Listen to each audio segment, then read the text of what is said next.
What is going on, everybody, and welcome to another Simply Reliable Studios watch along presentation as I, the renegade of wrestling, JJ Williams, and Mr. Reliable Walter Cruz are here to do tonight's NXT event from Center Stage in Atlanta, Georgia. We got a hot card tonight. The women definitely going to be dominating once again as they do. What is going on, Walter?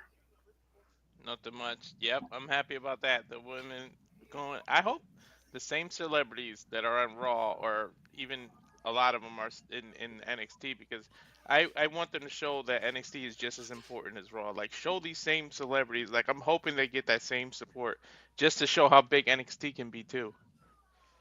That would be pretty dope. I'm not going to lie. Even if a fraction of them are Mhm. there, just at least give me like two. Yeah. Give me two. That's it. Only a two Yeah. count. Or give me one that didn't show up. Give me Ti or somebody from Atlanta. Jermaine Dupri, Yeah. Ludacris, somebody. Usher, somebody from ATL. I don't know if we want to bring Usher out with the whole Diddy thing still going down. Like Right. that may be a no go. But Yeah, that's true. bring out But the dude from Crisscross because I right. know one of them died like 10 years ago, but the other one is Yeah. still alive. So bring him out. Yeah. Have him in the crowd like we had Macaulay Culkin. That's one of the biggest celebrity pops ever. But like something. I definitely agree with you. It would go a long way to show that NXT is a huge brand. Hmm. And I'm here for it. But let's get into it. We have a few segments that go on. Where do you want to start? Yeah, I mean, we've got four matches and we've got the Grayson Waller effect. Three women's matches, one's men's match. Let's just knock the Grayson Waller effect out of the way. Let's get this segment out. You know, A Town Down Under going to host the NXT champion, the ruler of NXT, Obafemi. We were talking briefly about this before we came on the air. You thinking that someone's going to come out and issue a challenge to Oba. Definitely a possibility considering we're only about 2 weeks, 3 weeks away from Vengeance Day. Hmm. So definitely could get a challenge here to kind of set up a title match there. But I want to see Obafemi declare himself for the Royal Rumble. I was saying to you before we came on the air, I don't think we've ever had an NXT talent declare themselves for the Rumble. They've always just kind of been surprises. Yeah. Hmm. Let Obafemi be so cocky and arrogant that he's like, I'm already NXT champion. I'm declaring myself for the Rumble. I'm coming for Cody. I'm coming for Gunther. You think He about definitely. the name that Gunther made for himself in NXT UK and NXT, like the ruler versus the Reign General. That Hmm. could be some shit. That could be some fire. Yep. Mention the big names, and Cody's from ATL. Say you're gonna go on to WrestleMania and beat Cody. Like, get it out there, because they're gonna get booed for saying that. Exactly. But what are you thinking as far as this segment goes? I think I'd rather see what you said and declaim the Royal Rumble, because I was thinking somebody's gonna come after him and challenge him. But then again, who's So got who the would it be? balls? That's the problem. Like, who's got the balls to come up and challenge this guy? Like, I Well, mean, then again, Eddie Thorpe did have some guts to challenge him. He didn't care. So, and Tony D'Angelo seems to have the ruler's number. Like you could uh-huh. see Tony D coming out. He did say something last Tuesday, so maybe he does want to be dual champion. But I don't know if we want to really revisit that again a third It time as could fans. But I wouldn't mind. it could also be someone from TNA coming over now that this partnership is. This could be how you get the infamous Obafemi Moose match that everyone wants. Hmm. Is have Moose come over to challenge X Division champion versus NXT champion. I would lose my shit if that happened. That's why I don't even want to put it out in the ether because it's like never say never though. It's 2025. If we've learned anything, it's that this sounds like a cliche, but it's true. You can never say never anymore. Yeah, I mean that's the thing I tried to make Noah understand when we did Simply Predicting a week ago for Genesis. Hmm. Is like you can't say that it will never happen because 2024 proved to us that anything really can happen. And now that the partnership is kind of etched in stone in a multi-year deal, I was watching a video with Sean Ross Sapp today. He was talking with PCO. I think he said it was like a 2 or 3 year deal. That's why can't we see some of these bigger names, your Mooses and shit come over now? It's true. John Cena going to Impact isn't as far fetched as it seemed 2, 3 years ago. All right. Now You it ever seems think like it's something that could happen. look within the company? When did you think CM Punk will go down to NXT? We've seen that. Like, Well, honestly, if I'm being 100 about that, as soon as he came back, I saw that as something he was going to do because hmm one of his big complaints about AEW was he wanted to help the young talent, and the hmm young talent didn't want to listen to him.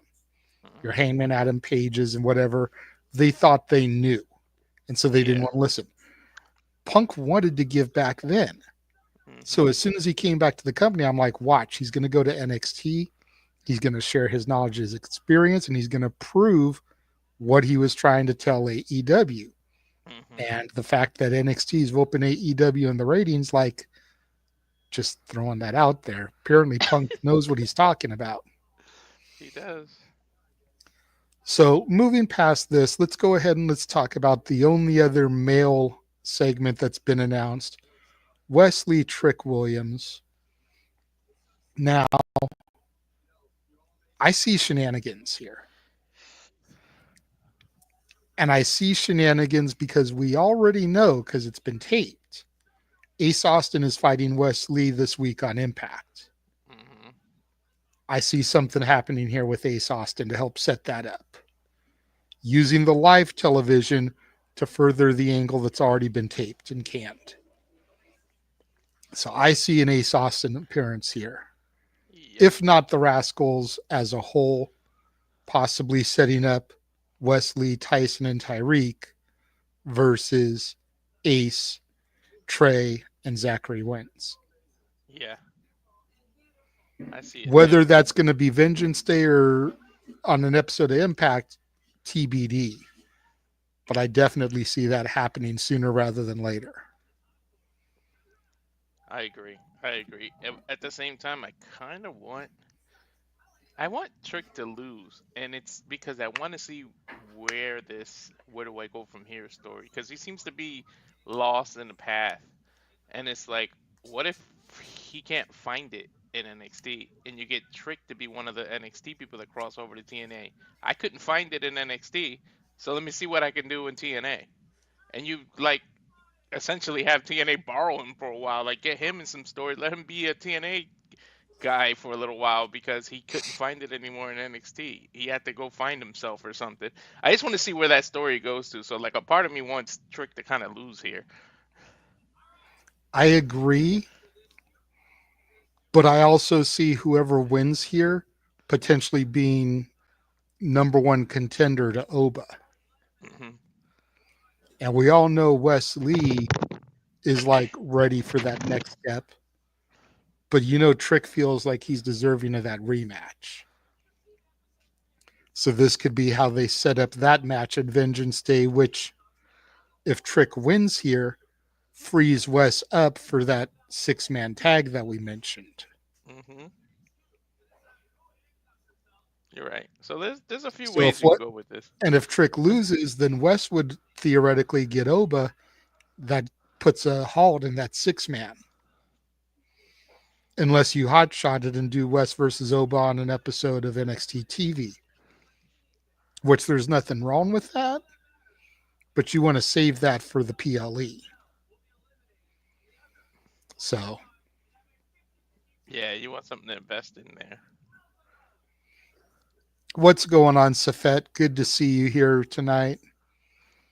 So, the next match we'll go ahead and go to will be the Women's North American title. And you've got Shotzi challenging Fallon Henley. I love Shotzi. I got to see her on the Indies before she made her NXT debut, like right before October 2019, Mm. just before she crossed over. But Fallon is my girl, dude. Fallon can't lose yet. She just can't. If anybody from Shotzi's stable is going to defeat Fallon, I feel like it's got to be Gigi. That way, you can then go from Fallon to JC and have JC going after Gigi because of their history, That makes and sense. kind of keep it within the stable, but you move to the next person. So I like Shotzi, but I just feel like I almost feel like this isn't even going to get a legitimate result. You know, I think it's going to get schmozzy Yeah, with the fatal influence at ringside, with Gigi and um, Tatum at ringside. kind of get thrown out. Yeah. Yeah, I see it more like that. I don't know what the NXT Vault channel is. I heard nothing about that. I have no idea what that is either. No dirt sheets that I've heard talk about it. Nothing. What's your source, Safet? Cite it. I'm an Where is this channel? How do I get it? I know not of what you speak. I'm an NXT head too. I ain't hear no I've rumblings. been pretty much on and off online all day, whether it's YouTube stuff or going through socials. I've seen nothing.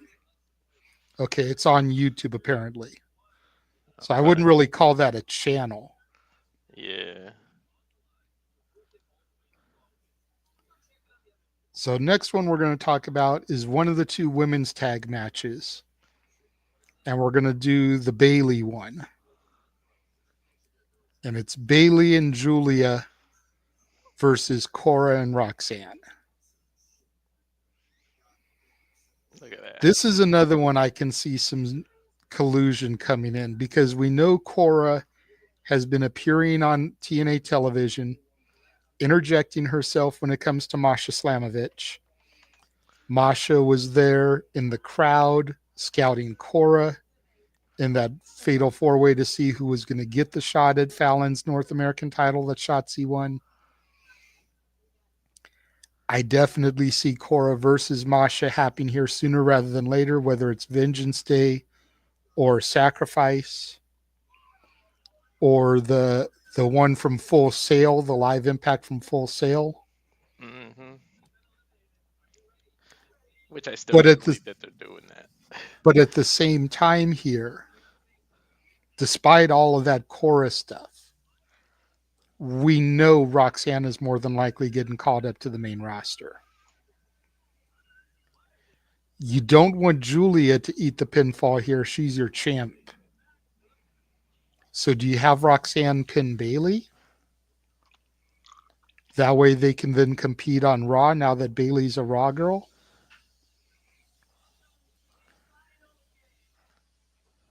Do you have Roxanne eat the pinfall? This is another very open-ended matchup here that can go a lot of different ways, all of them with their own repercussions. If Yep. Cora gets pinned, why does she deserve a shot at Masha? If Roxanne gets pinned, how do you prove that she deserves and is ready to get up on the main roster? If Giulia gets pinned, whoever pins her deserves a shot at her. Hmm. The only one that can really eat the pin realistically is Bayley Yeah. because it's not going to hurt Bayley to get pinned. She's No. already established. She's putting over the new young talent. Giulia eats an L, but she doesn't get pinned, she remains strong because Bayley takes the fall. Yeah, that's the safest bet to me. And if somehow you have Bayley pin Roxanne, then you're gonna have to have Roxanne in the Royal Rumble and eliminate Bayley so that you can further them or something. That's the only way you're gonna recover from that. I already see that happening. I already saw Roxanne eliminating Bayley with the way the seeds have been planted on the story, anyways. Yeah, definitely.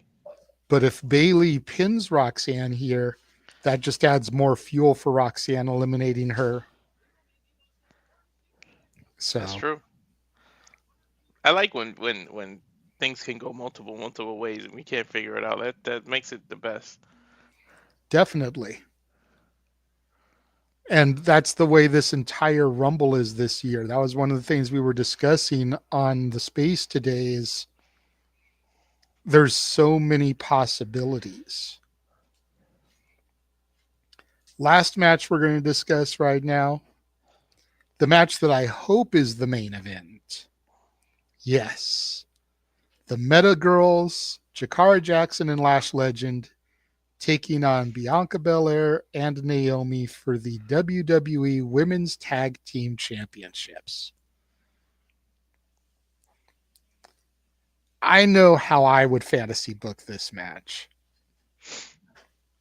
I want to know your brain right now, Walter, because we were talking a little bit off air yesterday through chat about what we thought was going to happen, Hmm. and then we watched Raw. And then Yeah. we saw Liv and Raquel beat the champions. And now Hmm. got to figure they're in contention for a title shot. So do you put over Lash and Jakara here, who've kind of been dancing on SmackDown a little bit, help move them up to the main roster with it? Or do you let the champs retain and potentially drop the titles to Liv and Raquel? And I hate to say that. I know. I can see the pain.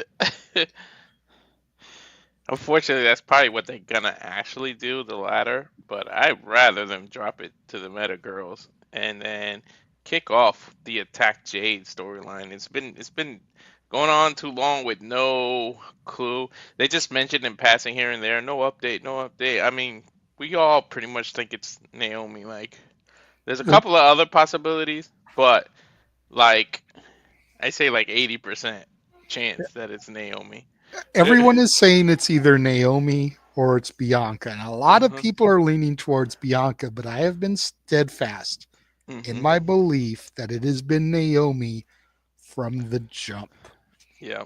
And then Michael Cole last night mentions how Jade Cargill eliminated Naomi from the Rumble last year, which I had completely forgotten about. And it's like, what an opportune time to drop that little nugget of information, Cole. Perfect timing. And you factor in the fact that Jordan Grace is 99.99999% likely to make her official WWE debut at the Rumble.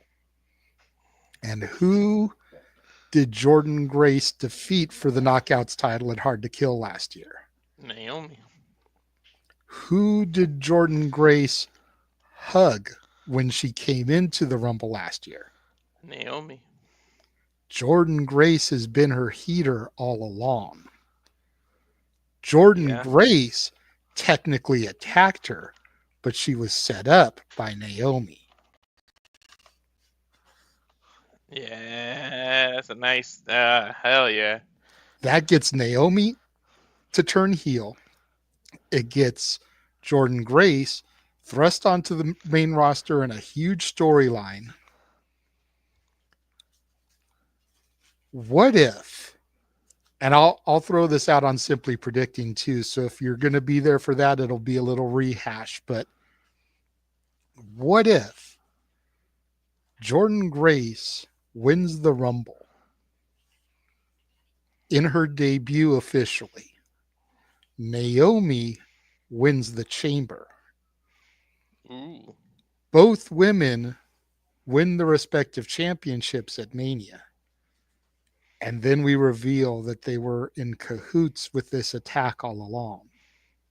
that's beautiful storytelling, man. And not only did they succeed, but now they are the dominant women on their brands. Oh man, what if there's a third person involved in that shit? Ah, that makes it too tricky, I think, Yeah, because it's who and why, and the yeah. puzzle pieces don't fit, Mhm, but they fit for Jordan and Naomi. mhm. That fits. Yeah, and then that way you keep Bianca facing Bianca, and Jade can go after both of them. That move, if you extended it now, SummerSlam is too far. WrestleMania. What's right before SummerSlam? Big, you've got either King of the Ring or Money in the Bank. Yeah. So maybe you do it at one of those events. Cause And if stretching it. Jordan Grace does not win the Rumble to go to Mania, she's winning the Money in the Bank briefcase. Yeah. I don't think a rookie has ever won the Rumble. That would be doing something totally out of pocket. Well, it depends on what you consider a rookie. Yeah. Because whatever it was, 2018, when we had the first women's Rumble, technically everyone was a rookie. No one had ever entered it before. Yeah. So, I mean, I don't know how many years Asuka had been on the main roster at that point, but Mhm. technically she was a rookie because there had never been a women's Rumble. True. Plus, this isn't Grace's first Rumble. Mm. It would be her first as an active WWE competitor, Yeah. but and Jordan Grace is no rookie. She's been in the business for like 10 years. Exactly. So it's like, what is your definition of a rookie? You know what I mean? True. Like Yeah. Yeah. True. Roxanne Perez wouldn't be a rookie. She's been in the Rumble before. She's competed in WWE since '02 on the NXT brand. Mhm. Women's champion in Ring of Honor. She's not a rookie, even though she would be on the main roster now. She's a rookie in the sense that she came from NXT, but she's not a rookie. It's better to say debut than rookie then. Yeah. Yeah. Yeah. So again, like there's so many different ways we could slice this up, and every single one of them Makes leads sense. to great a great moment. Things like this are why I love the Rumble so much. Why, despite the fact that my birthday is in August and SummerSlam almost every year comes around my birthday, despite the fact that the WrestleMania is our Super Bowl, Rumble has been my favorite pay per view since I got into wrestling. Since Yeah. I saw my first one in real time back in 1999. Wow, I'm jealous. I've never been to a Royal Rumble. That's one of the ones I I gotta never go have to. been to one. It's Uh, just you got to figure I got into wrestling summer of 98. So the first one I yeah. actually watched as a fan, not going back and watching on videotape, was the 99 Rumble. Ew, the one Vince McMahon one. But it was in Anaheim, California. Mhm. So it was in my home area. Yeah, that's awesome. Though. Yeah, Royal Rumble would be my favorite if King of the Ring wasn't in June and when I grew up, because I grew up broke as hell. My mom couldn't afford too much, but every year that was the simplest present ever. She would order King of the Ring for sure, and I would always watch it. So it's like I got that relationship with King of the Ring. See, and I love It, King of the Ring too, but it's never yeah, been consistent. yeah, I like I said, I started watching 98. So 99 there was King of the Ring, 2000, 01, 02, and then it disappeared for a few years. And then it came back. Then it disappeared for a few years. Then it came yeah. back. Rumble has been consistent. And they've had some questionable winners of the King of the Ring, like Billy Gunn. Anyone? Like, what the hell was the point of him winning Hey, you know what? it? I still stand behind Billy. Billy could have been a breakout star had they not thrown him up against the Rock. It was that promo that killed it. You're definitely right. And to Christopher's point, you know how we were talking about rookies. Cora's never been in a Rumble match. You're absolutely right. Hmm. But she came from the indie circuit, so she's not a rookie. It's not Yeah. like she was a nil talent that came into the system through WWE, the Next in Line program. She had done work on the indies before. I believe her name was Elena Black, if I remember what Noah said properly. So she's not a rookie per se. Yeah. So that's NXT. We got about a few minutes. If you maybe we should run the trailer and then people can get their drinks, get whatever they need, That's and a then by the great time, idea because I yeah. was going to run to the restroom real quick, take me a Liaki Yeah. All right. So before here's things get everything that's started. coming up on the Simply Reliable Studios. And now for a taste of things to come.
Yes, we here at the Simply Reliable Studios are all about all the wrestling and other sports and other forms of entertainment. Oops, what am I doing? There we go. Ooh, woo, we both had to take a Liaki. We made it right on time. Yep. And then, of course, we found out earlier today that apparently Logan Paul and Jake Paul are going to be fighting March 27th on Max. I'm sure that'll be added to the lineup once we get a more YouTube friendly image of it. Yeah, I wonder if that's a publicity stunt or are they really gonna do this shit? I Cause don't hey, me know and my because you brother got have to fought figure before, Logan Paul is probably going to be at WrestleMania less than a month from there. Can they risk him getting hurt fighting his brother?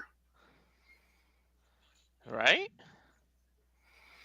You know, I think we'll find, will Jake Paul be at the Rumble to start shit with Logan to kind of help set up some fuel for their fight? Ooh, I didn't even think about that. Yeah. Are they really gonna go all out on each other too? It's so question. Like me and my brother have fought, like seriously fought. So, but All right, it is just about that time. I'm trying to load up my stream here. For all you guys in the chat, we are not watching live on the CW. We are watching via alternative means. So if you are ahead of us, please do not spoil anything before we can react to it, call it. right. If anything, pause your TVs if you're watching it live until we catch up with you. That way you don't run the risk of spoiling anything for us. Man, I keep wishing that that NXT got on a different network, but it is what it is.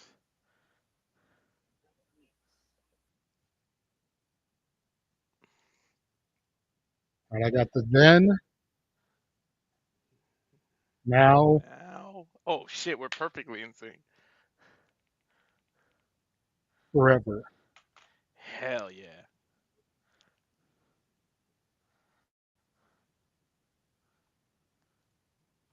together.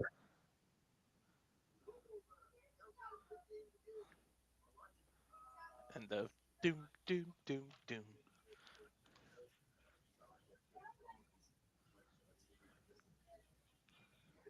And we are live in Atlanta, Georgia, ladies and gentlemen.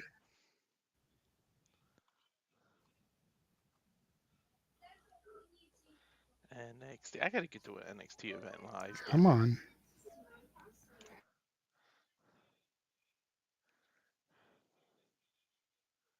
I wonder what they're gonna start with. That's what I'm curious.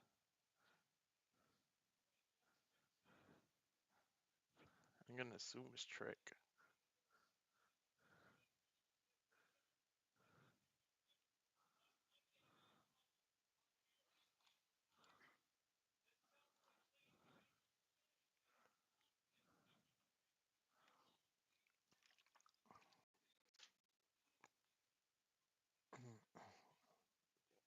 Boom, boom, boom. There we go, getting a shot of the women that are challenging.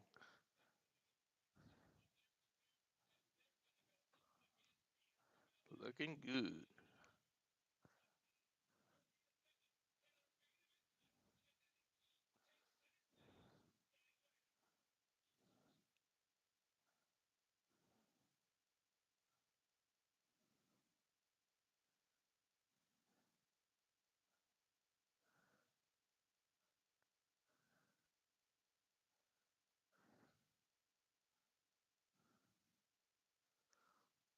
We're gonna start. Wow, with the Bayley tag team match. I was not expecting that.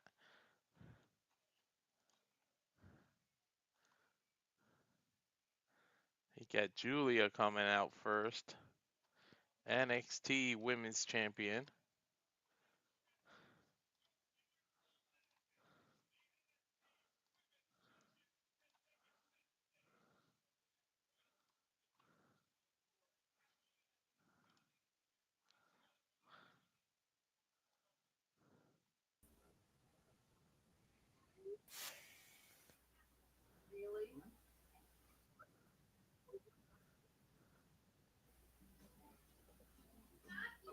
Smart book ending. WWE, they're gonna bookend the NXT with tag teams.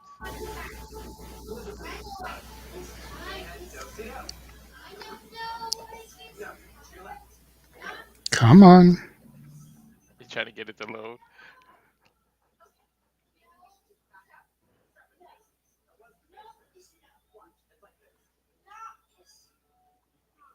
It's a pain in the butt for me too at first.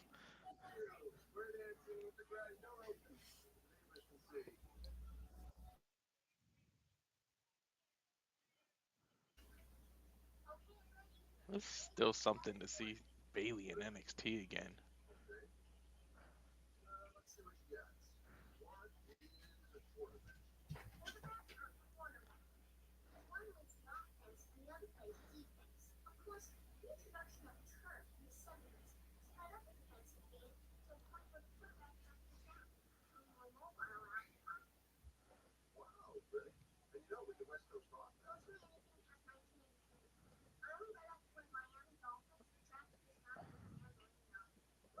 I think I hear Corey Graves, so 2 weeks in a row. I guess whatever the issue was is settled.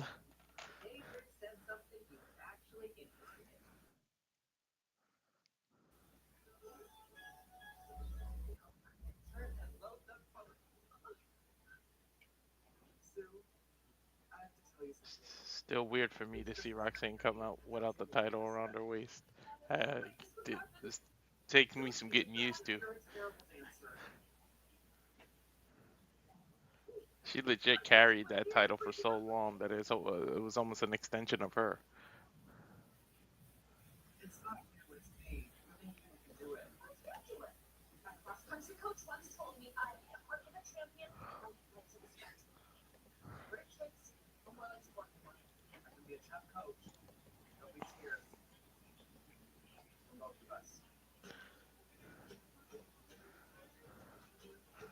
Here we go. Bell rings.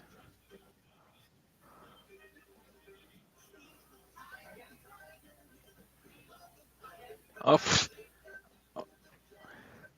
already Cora and Roxanne went to an attack and got thrown over the top rope now.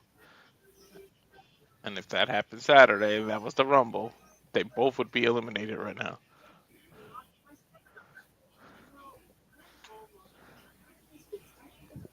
Cover by Giulia, 1-2, followed by a knee, but Roxanne reverses it, trying to get a schoolgirl, but Giulia able to block it. Able to go for another cover. I'm surprised she's going for these quick covers here.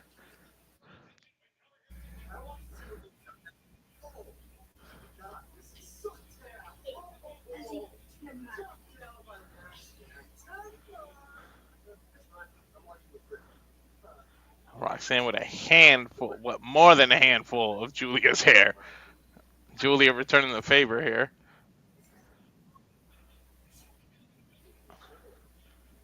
Launches Roxanne into the second rope. Drop kick, cover one. Just a one count. Damn, Roxanne kicked out at one quick. Giulia backs into her own corner. Now Bayley with the tag. Oof. What a smack by Roxanne to Bayley's face, but that just pissed Bayley off. Tag to Cora Jade now. Look at this face off with Bayley and Cora Jade. Ah! Bayley smacked the taste out of Cora Jade's mouth. Now backs her into the corner with some hammer fist here. Snapmare takeover now with an elbow to Cora Jade, small at her back. Ah! Followed by a clothesline. Cover 1, 2. Cora Jade kicks out at 2.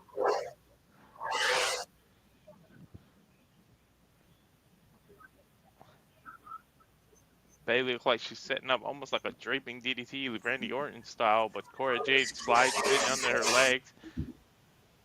Now exchanging waist locks here. So they back up to the corner. Roxanne tags herself in now. Oof. Okay. Roxanne with these lethal elbows to Bayley's stomach.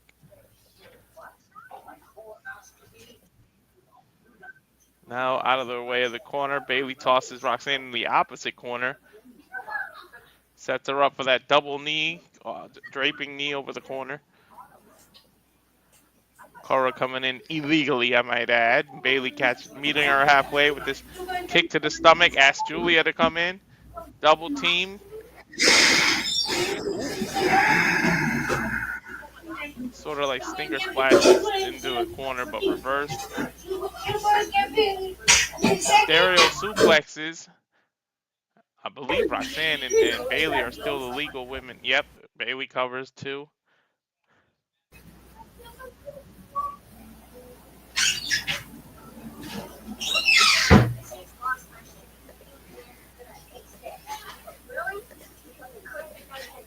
Giulia, Roxanne meeting in the center of the ring. Roxanne tosses Giulia out. And Bayley. Tags Cora Jade. Ooh. Nice suicide dive by Roxanne Perez as Cora Jade goes to the rope. Somersault off the top rope.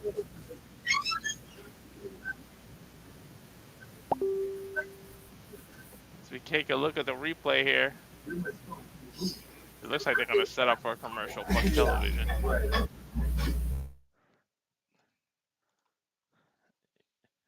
Oh, well, we got restaurant quality picture-in-picture here.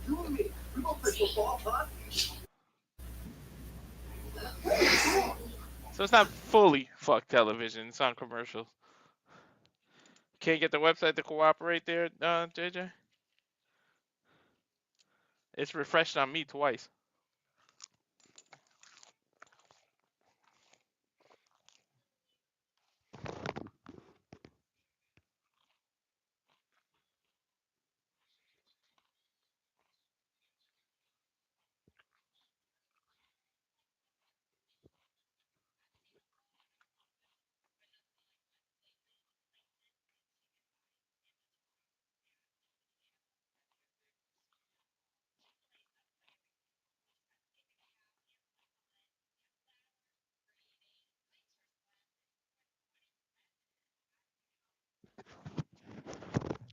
Again, we're on picture-in-picture restaurant quality.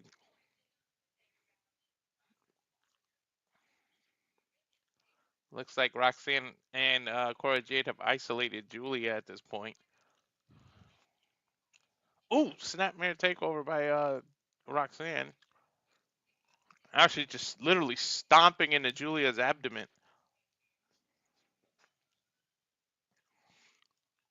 Ooh, jumping double stomp in the center of the ring. Throws Giulia down. Cover 1, 2. Giulia kicks out at 2. Now some grounded pound by Roxanne.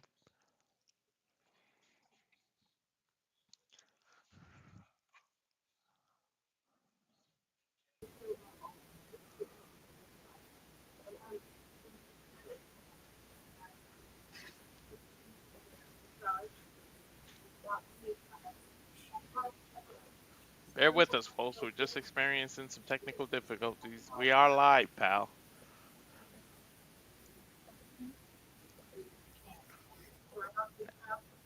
Ooh, vicious knees by Cora Jade to Giulia. Giulia able to reverse it, push Cora Jade down. Looking to tag Bayley, but she's barely getting to the corner. Cora Jade stopping her. A mute kick pushes Cora Jade out of the way. Bayley comes in flying off the hot tag. Couple of clotheslines. Belly to back suplex. Roxanne works her way in here. I think, ooh, looks like she's setting up a Death Valley driver.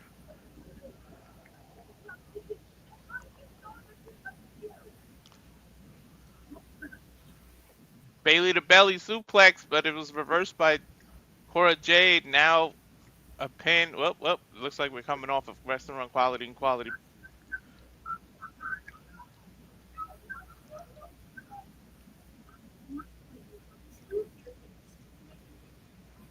Again, live from Atlanta here.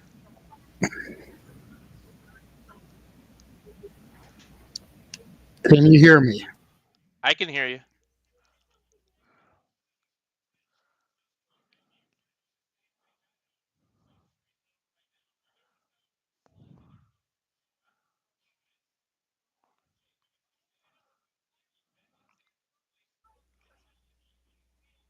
Now you got. I don't know if you tried to talk again, but it got real quiet. I can't even hear your background anymore.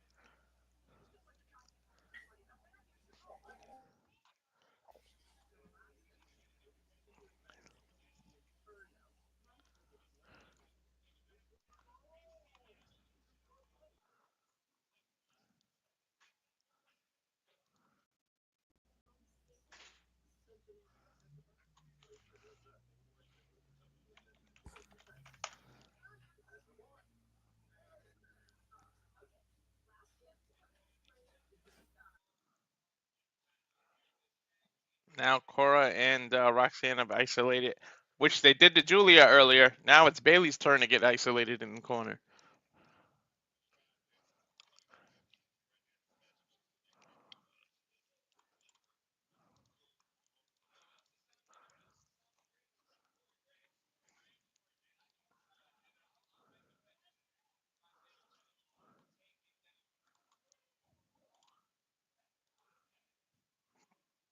Crowd chanting, "Let's go Bayley!" Here as Roxanne does a European uppercut out of the corner, rolls through.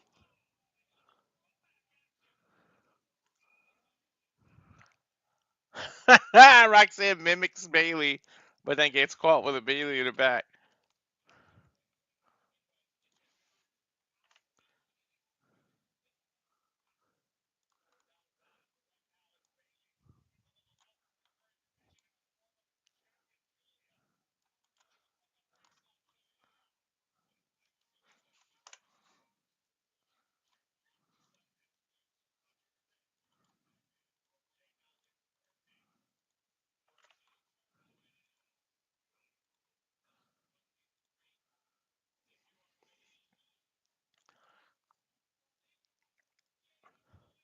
Cora Jade covers Bayley, who bumps into the damn camera, man.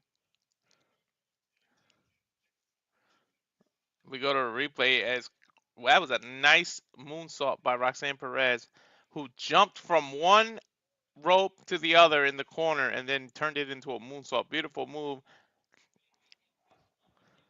Now sleeper held here by Cora Jade to Bayley. Bayley working her way out of it, stands up, couple of pops to the midsection. Fist trying to tag Giulia. Cora Jade isolates her, throws her to like the 619 position. Goes for a back elbow. Bayley able to roll out of the way. Cora Jade runs to the corner and attacks Giulia. Nice way to make sure Bayley can't tag. Bayley to belly suplex. Out of nowhere, she hit that. Cora Jade's in the center of the ring, but Bayley can't capitalize to cover right now.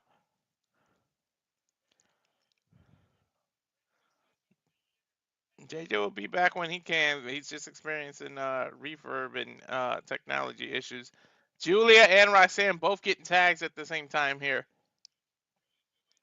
Off to the ropes. Nice elbow. Another elbow knocks Roxanne Perez down. Northern Light. Oh, no, that carried the Northern Light suplex. Stalling Northern Light suplex with the release, no bridge.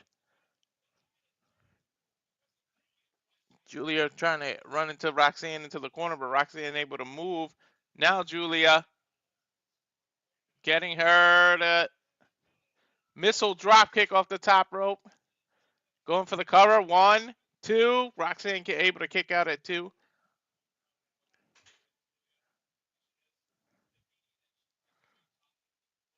Giulia tosses Roxanne to the ropes. I think Cora Jade just did a blind tag. Went to go elbow Giulia. Giulia ducks. Cora Jade hits her own partner, and then the schoolgirl by Giulia to Cora Jade gets it too. You switched to your phone? Yep. I can tell.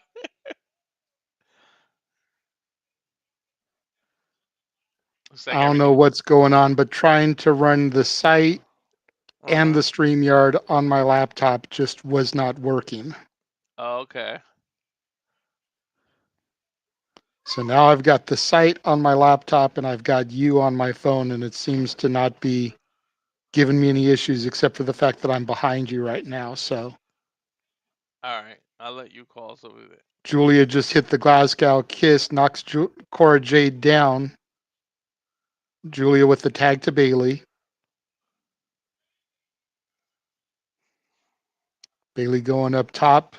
Macho elbow drop on the Cora Jade. Hooks the leg for the 1, 2, 3. Bayley gets the pin. Ooh, over Cora. At Interesting. least Now, this way you don't weaken Roxanne. yeah. I mean, if you treat an NXT kind of TNA separate, then it's not as bad. But now you need. Plus, Cora will be in action this week on Impact to try to further her issues with Masha Slamovich. So, Yeah, you give Cora the win there now. handshake between Giulia and Bayley. Oh, maybe we get a future with these two. And look at Bayley there. She was kind of eyeing the championship as she walked away. And now we go to Eddie Thorpe. You noticed that? The way she was eyeing that title? Yep. I just can't hear what the actual feed is saying, so you're going to have to relay that stuff. All right. I'm trying to refresh myself now. Mine's acting up. Looks like he's talking about the match he had against Femi. Yeah. He said you can write Eddie. You could try to write Eddie Thorpe off, but you can't.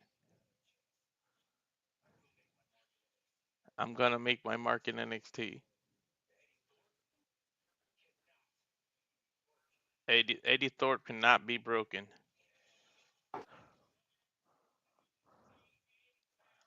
Okay.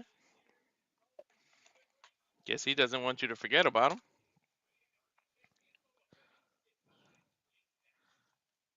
That was pretty much a yoo-hoo, I'm still here thing. Coming up next is going to be the Grayson Waller effect with Femi as we go to full commercial break.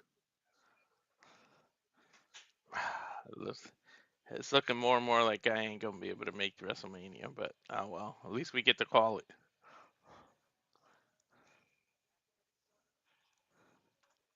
Yeah, WrestleMania is a good one to call. Yeah. Me and Noah did that last year. That was fun. Last 2 years, actually. Uh,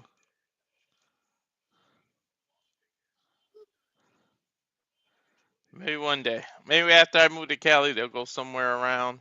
No, it'll be. What are the rumors? Well, rumors are rumors, but probably be in London when I move there. Right. Well, if if the pattern is to be believed, last year the kickoff for WrestleMania was in Vegas, and this year Mania is in Vegas. hmm So this year the kickoff is supposed to be in New Orleans, leading to rumors that next year Mania will be in New Orleans, Okay. if the pattern is to be believed. At which dome? The Mercedes Benz dome? Is Which, that what it's called out there? I think so. Yeah. I'm not in any hurry to bring her back, but what a way to return Mercedes Monet to the company than to have her return at the Mercedes Dome. Right.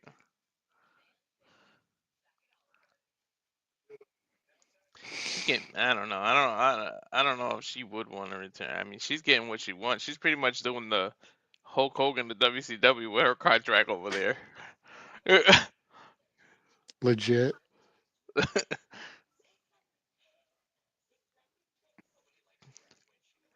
To be honest, you can't really blame when somebody's getting that. Why would you leave? You can't really blame them.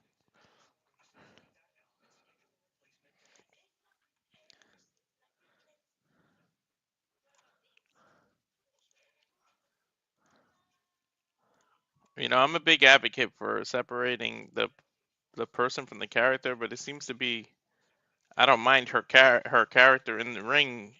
I mind the person she is because it seems like it bleeds out. Like I, Yeah, the eh, more and more I see her, the more and more I believe that the person is what we see in um the rain. yeah, exactly. I give her wrestling credit. I give her. She's been putting on matches, but it's something about her I just personally don't like. And we're all entitled to our opinion, so don't at me, people. Right.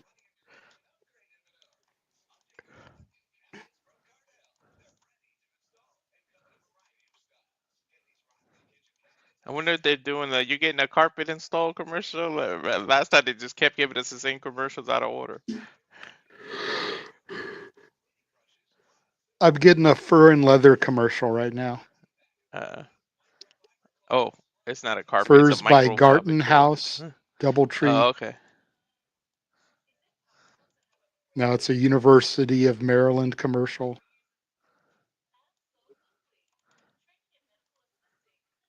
I'm getting that's funny because I'm getting a Dorsey College, so something about medical assistant. Keep in mind, with me being on my phone, I can't see the chat rooms, so you're going to have to read any Yeah. comments that you bring up that are All right. worth noting. Oh well, Wesley says it Caesar Palace Superdome. I get what it used to be called the Mercedes-Benz Superdome, and now it's Caesar's Palace. Or are you talking about Vegas, Wesley? I don't know. Because he put Mercedes-Benz Superdome, then he put Caesar Palace. I remember it being the Mercedes because I think there was three other manias in New Orleans, right? Or two. Something like that, yeah. Yeah, Recent ones too. yeah. I think 30 was there, right? Uh huh. Yeah. We're back. Nice shot of the skyline here as we promote Washington, D.C. Vengeance Day, Saturday, February 15th. Tickets on sale now at Ticketmaster.com.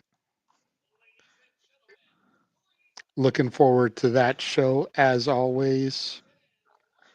I Coming wonder. inside the ring set up for the Grayson Waller effect. Walter, again, you're going to have to take this over because I can't hear the screen. So, I want to hear the fans' reaction because he is from Atlanta. oh, Theory? Yeah. Well, they're both getting booed out of the building.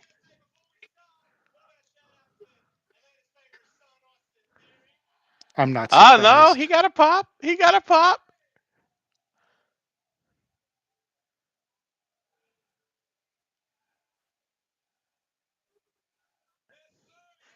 They're chanting ATL at him. Okay, okay. He said I partied with Quavo, 2 Chainz. Oh, he shouted out the celebrities.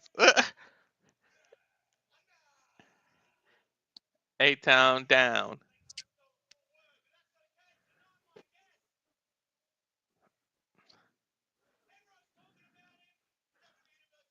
They're introducing Ovo. Well, they're hyping him up a little here. I mean, does that man really need hype? He doesn't. I'm just throwing that out there. Like, He is his own hype. all you got to do is hit his music. Exactly. I love even his little walk when he does that, and it's just like this dude's superstar for real. The definition of aura. Yeah, exactly.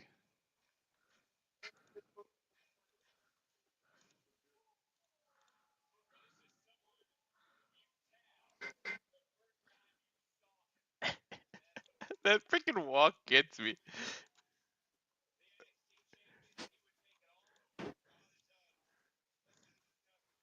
They're saying that Booker T called it that as soon as he saw him, he said that this guy would be one to take over.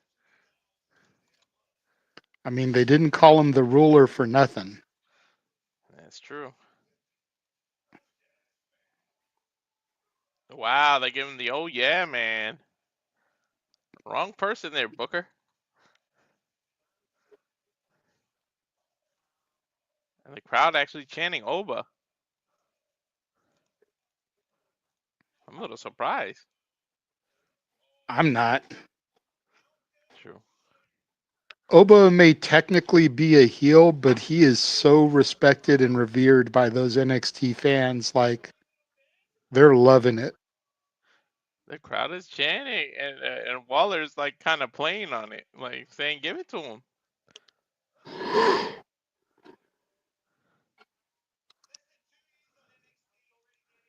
Less than 2 years on NXT, and you're already the champ, Yep. longest reigning North American champion. You must be used to it. And he said, "Yes, I am very used to it. The championship is right where it needs to be."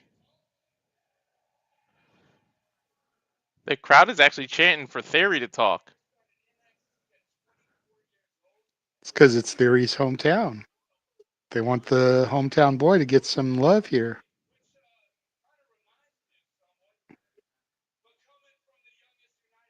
He said, "You started at NXT at 24 years old, became the youngest champ." He said, "Coming from somebody who was the youngest U.S. champion, you remind me of me. I'm also the Good quickest to shit. make it to the main roster." Whoa.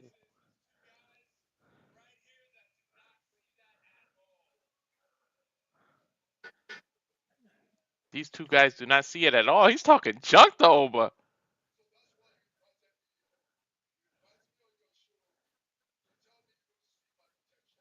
He said, "You invited me on my show just for you to tell me you don't see my potential?"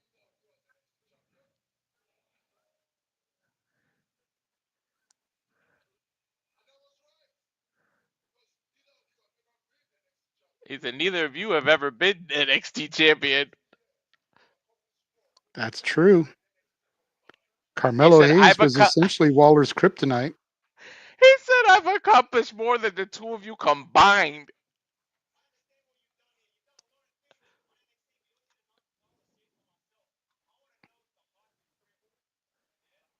I don't know Waller if saying, I'd "I go want to know." that far.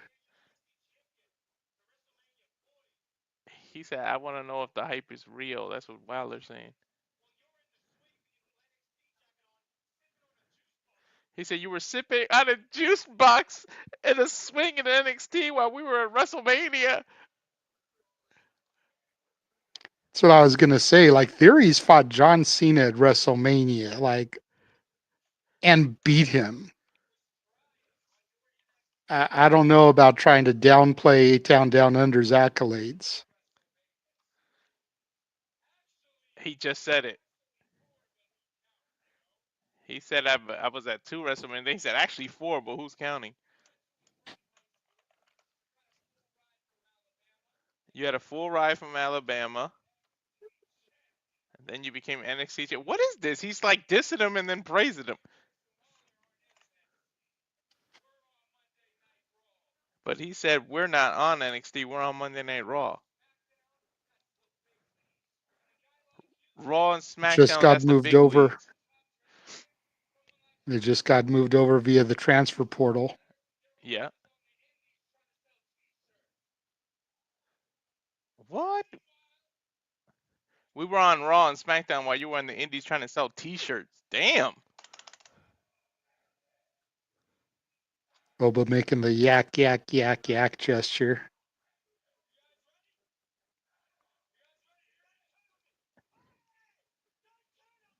I think this crowd probably wants to see Theory and Femi one-on-one. Uh-huh.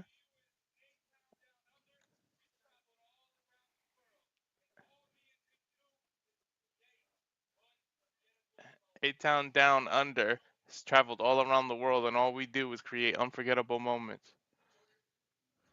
Accurate.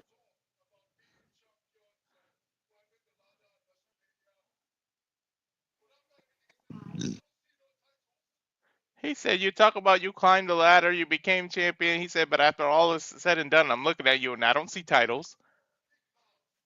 All I see is big mouths. And he told Wilder, your lips trying to keep writing checks that your ass can't cash. I'm building a dynasty here. And trust me, it will be built.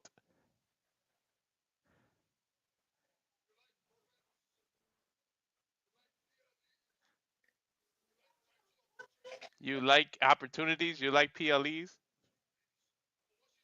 In 2 weeks, Washington, D.C. and Vengeance. Is he about to challenge these two? And got Trick backstage watching all this go down. He said, are you going to step up? And Wilder's, Theories look like he's getting to his face.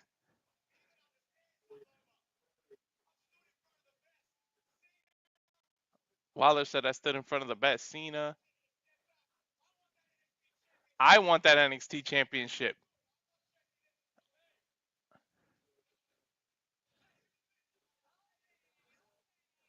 Here comes Ava.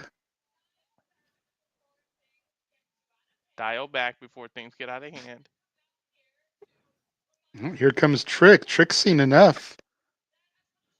Walking through the backstage here in our picture. You don't run things around here. I do. Trick's music just interrupted Ava.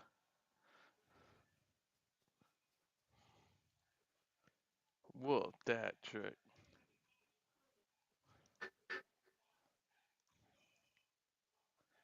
Uh-huh.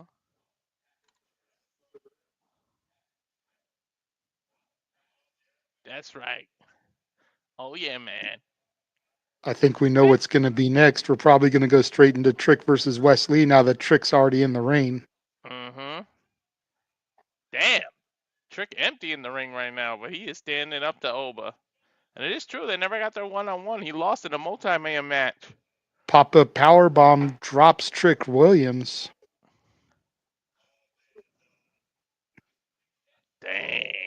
And the ruler standing over the fallen former champion. And coming up next, it will be Trick Williams versus Wes Lee. Will Trick be able to recover? Find out when we return from commercial break. Usually commercials are about 3 minutes long, so Trick, you got 3 minutes to get your ass in recovery. Did somebody say 3 minutes?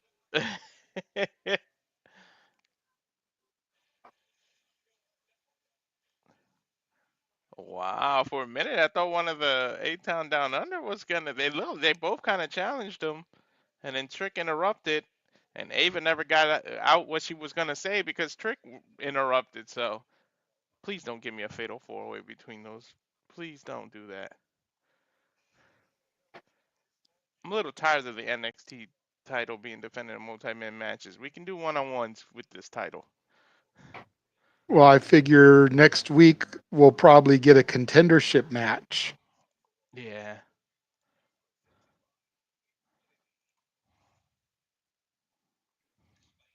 and then the winner will face Oba at Vengeance Day. I guess it'll be either Trick against Waller or Theory, or maybe the three of them,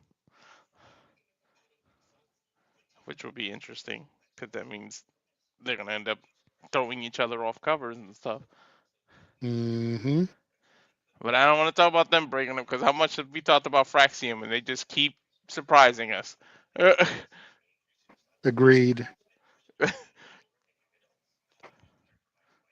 I think we've been calling about A Town Down Under even longer. They tease breakups and they just found a way to keep being on the same page. See, the difference is I like A Town Down Under more than I like Fraxium as a team, Yeah. which is weird to say because Fraxium are faces, A Town Down Under are heels, and you traditionally you'd think you'd enjoy the baby faces more. But I called for these guys to be paired when Waller was still down in NXT. I remember you did. Yep. I wanted it to be a stable of Waller, Theory, Miz, which we started to get teased last week on SmackDown before we found out that A Town Down Under got moved, and Logan Paul, Mhm. and have that be the stable. And again, we almost got a little bit of that last week when Miz was talking to them, but then That A Town Down Under got switched over to Raw via the transfer portal, and there went my glorious hopes and dreams. that would be one confident group. Cockiness.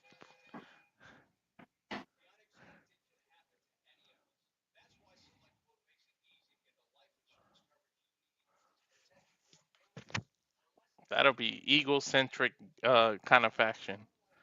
Hmm. But they're all cut from the same cloth, so it would work. You know what I mean? Like they're so Mhm. like-minded. There's nothing wrong with liking heels either, Jay. Like I always said, one of my favorite people growing up, and I don't even know what it was, but I was such a big fan, and it was Rick D'Amato Martel, and we know he was a heel of heels, and I always liked him. Yeah, way before my time, but I gained a huge respect for the model when I met him at one of the Legends fan fests I went to. Uh, Freaking had breakfast with him in the lobby 2 days in a row. nice. First day didn't even know it was him because we hadn't gone to the fest yet. Mhm. And you got to figure it was already like 15 years past his prime. He had aged. Mhm. So we're sitting there eating breakfast in the lobby with him, not even realizing it. And then they introduce him to come out at the Legends Fest. And he, like, I swear it was like trapped in the closet. He looked at us and we looked at him and had that moment where we realized who it was. And then Mhm. the next morning when we had breakfast with them, we, sat there kind of shooting the shit with him and everything because now we Mhm. knew what we were doing. And Mm. he was cool as hell. So Yeah. I just always loved his character with the perfume the spray and everything. arrogance. Yeah. See, and then winding it to PWG, which we'll be doing a watch along for here in April. We went to PWG and there was a wrestler named Chris Bosch who Mm. used the model's theme as his music, and the tag Mm. team he was in was called Arrogance. Wow. Got Izzy Dame and Sarah Schreiber here. What's Izzy saying? They're trying to ask her what the relationship is between, but Holland's interrupting. Mm, You're a liar. I'll be standing here the North American champion if it wasn't for you, but I'm not.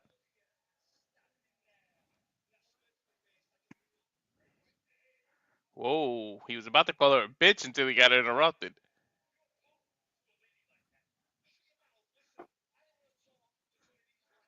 Lorenzo telling him don't talk to a lady like that. ah, Stacks stepping up. And now they're just arguing, but you can't make out what they're saying. I think this is going to be something here. Maybe if Ridge can beat Stacks, he'll get another shot at the Don. Yeah. And maybe that's when Ridge will finally get the championship. Maybe. Trick having a hard time get to his feet, man. They're You know telling he him wants to. to continue, but Wes Lee is just gonna own him here. Hmm. Look who he's got with him.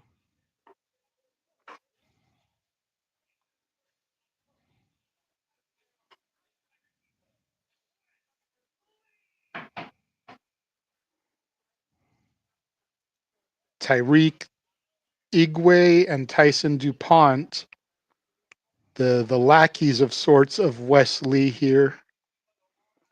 Shit, I wouldn't mind having them as lackeys. Those two big ass men. Eh,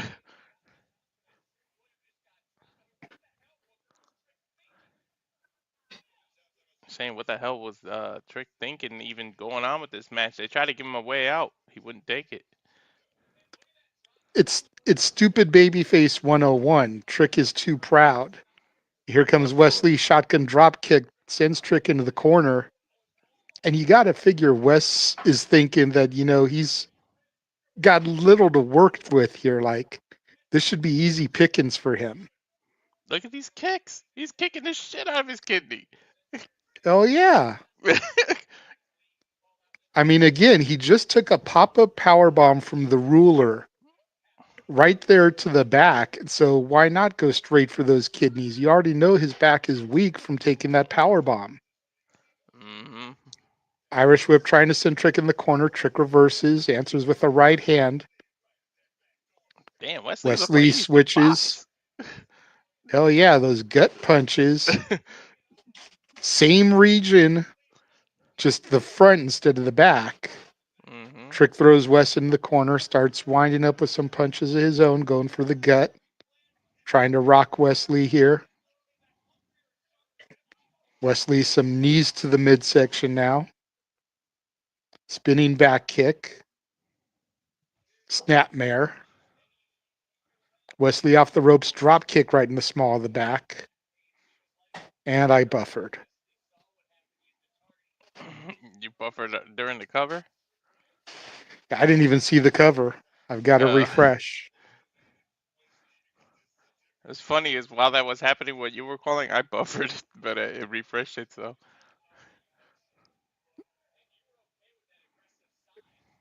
And call what you see because I've got to refresh uh, my page. So oh wow, Wesley just hit kind of like a 619, but Trick was kind of in a standing position as opposed to laying on the ropes. Now he's climbing up the rope. Target acquired. He jumps. Oh, Trick caught him. Is he gonna hit the fallaway slam? What's he? Oh, Wesley intelligently elbows to the ribs to Trick and just gets his way out of it. It looked like he was gonna go for the fallaway slam. Wesley again, off the Wesley is ropes. smart. He knows what is hurting Trick right now, and he's targeting those areas. Cover one, two, kicked out by Trick. Yeah, Wesley did like a running splash on the ground, targeting the ribs again. And now he's just playing with food. He's literally smacking Trick. And Trick is amping himself up. Here comes Trick with the heavy right hand. Oh! Damn! Trick smacked Wesley out of the ring. Holy shit. But then right to your point of the intelligence, Wesley backed Trick right into the apron, the hardest part of the ring, back first. Oh, he jumped off the apron and hit a Meteora while Trick was laying on the table. And they're going through a replay. I'm pretty sure they're about to hit commercial. Oh, what a Meteora. Yep, fuck television. Commercial, full commercial too, right in the middle of the match. Hopefully, I'll be able to be back by the time we resume from commercial. Yeah, I was gonna say at least the commercial gives you a chance though.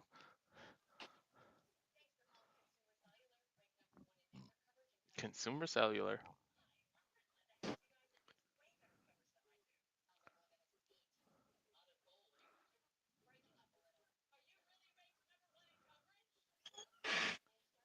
Wow. Yeah, Wes Lee is just so intelligent. He is definitely Trick might as well be wearing an X on his ribs. Back, kidney, that whole area is just Wesley is on it.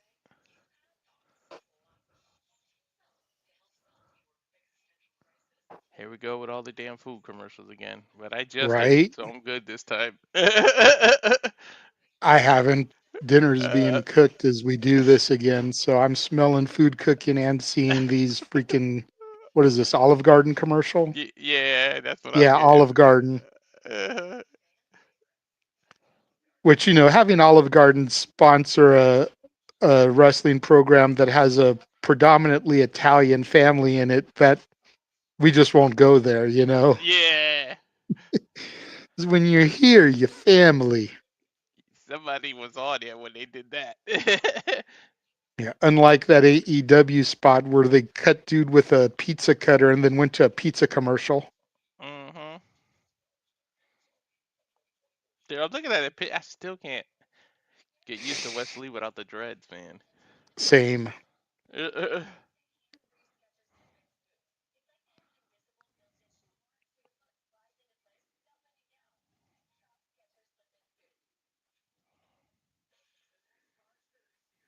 Just waiting to come back from the commercials now. Hopefully, I don't have another issue. Well, it should be coming back because this commercial is a CW commercial. Usually they advertise Mm. what's on the channel right before they come back. Nope, took us to a Honda commercial. I got a Kroger commercial. I don't even think I have Kroger's grocery stores out here. What are they doing? Don't know. Oh, Atlanta.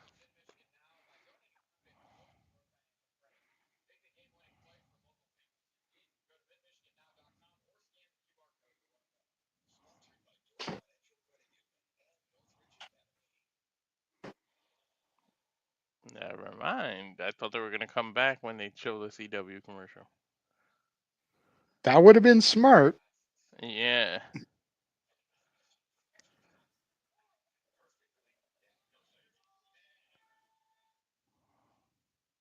Now I've got that fur and leather commercial again. Mm-mm.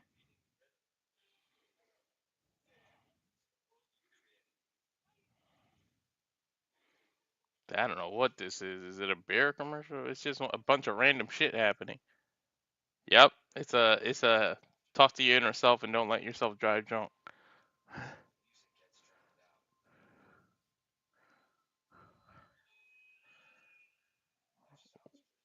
With the world that we live in with Uber, Lyft, and taxis, there's no excuse. Exactly. And we gave a This is your public big, service announcement from the Simply Reliable Studios. yeah, we gave a big talk about that when the Usos got in trouble. And we're back. There we go. Wes Lee, the half crab on Trick Williams, the Canadian maple leaf, center of the ring. Trick trying to use his long limbs to get to the ropes, cause the breakup here. Take a look at what happened in the commercial break. Nice spinning back kick from Wes Lee, rocking Trick Williams. That was flush with Trick the almost jaw to the too. ropes. Trick using his free leg to kick Wes off of him. But Wes going right back at it with some of those strategic punches, keeping Trick Williams on the rope here. Trick answering with a few rights and lefts of his own, turns Wes Lee inside out. Huge clothesline turns Wes Lee 180 degrees, scoop slam, Mm. Dude, he throws literally, Wesley into the ropes, back body drop, not even an Irish whip. He just flung him into the ropes. he literally flipped inside out after that clothesline. That was crazy. Looks like I'm a little bit ahead of you now. No, we're in sync. I was just going back Oh, to it okay. that I can't believe how much he flipped. Bookend from Trick Williams, the The step hell up was that? Uranagi. The hell was that cartwheel before it? Trick looking for the trick shot. But Tyson and Tyreek pull Wesley out of the ring here. Hmm. Trick comes to the Oh. outside, grabs Wesley, goes to throw him back in the ring, and I'm buffering. Oh! He threw Wesley Tyreek rolls in the in. wind. Up and over.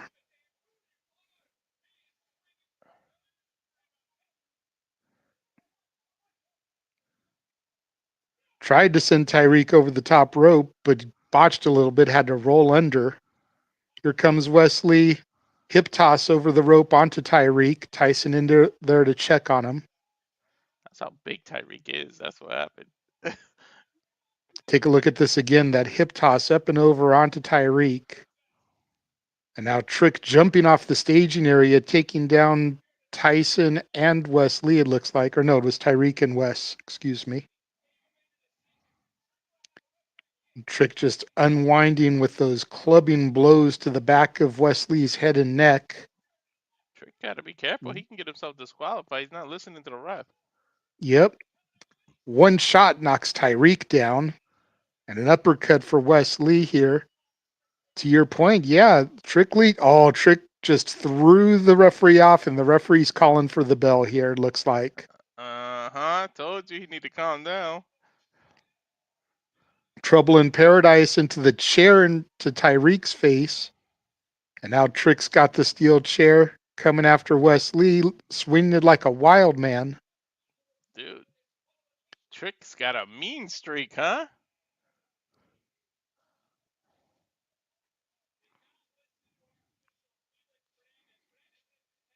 Trick showing that he's not one to be fucked around with, because you will find out. He's done Right? playing the nice guy. Dude, he's pushing refs? Like, what is going on?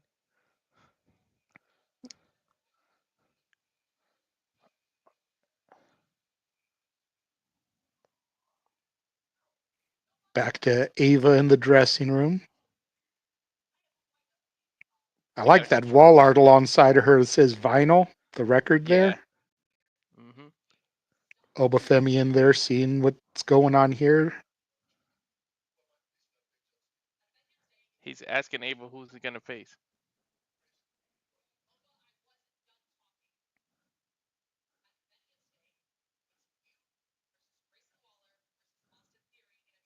Triple threat for the title. Grayson Waller and Austin Theory and Femi. Ava just announced. Oh shit, at Vengeance Day?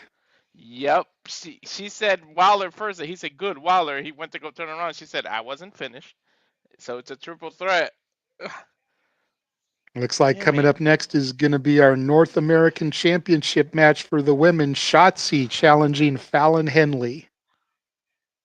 Why do I get a warning? Mama Sita ain't even out yet, babe. Sheesh. Damn.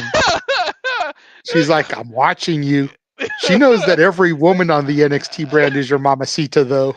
Right?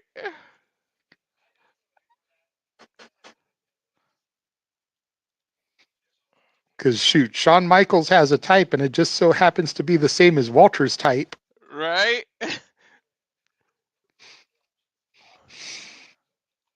Oh, she need to come out. She's the one who loves Bianca.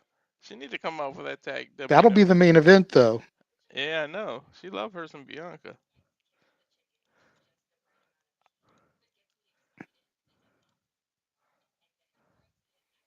I, Now getting these freaking Chick-fil-A spicy chicken sandwich commercials. More yep, food. same commercial Damn I it. got too.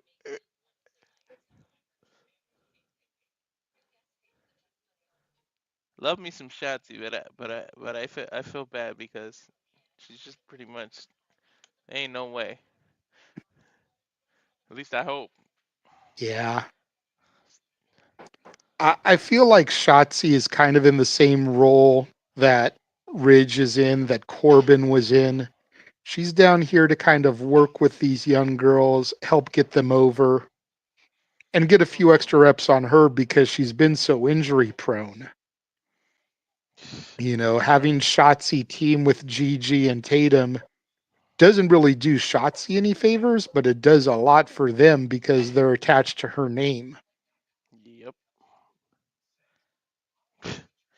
Between Shotzi and Dakota, I don't know who's been more injury prone. Dakota. Dakota. She literally just came back like 2 months ago from an injury and she's out again. And Lord knows, concussions is nothing to mess with. You never know how much time it is. That's what put Corey Graves on the shelf was too Mm-hmm. many concussions. Mm-hmm. And he's been cleared now for the past year, year and a half, but he doesn't want to press anything. He's up until the rumors here recently, he's been perfectly content just doing his commentary role. Mm-hmm.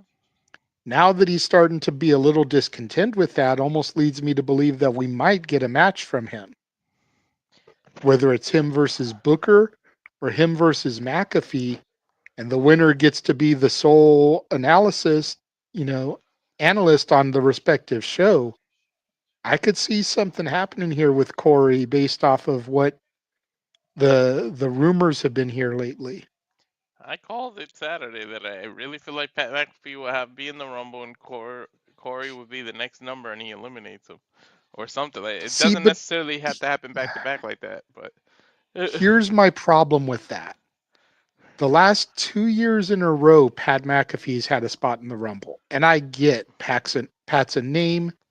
He hmm can actually work in there, but we have got such stacked rosters. Do you really want to waste two entries for commentators? that's true. Especially when you got like That could other be, celebrity. yeah, that could be a matter of Jeff Hardy crossing over from TNA. That could be an Oba Femi or an Etha Page from NXT. It could be a Carmelo Hayes or somebody.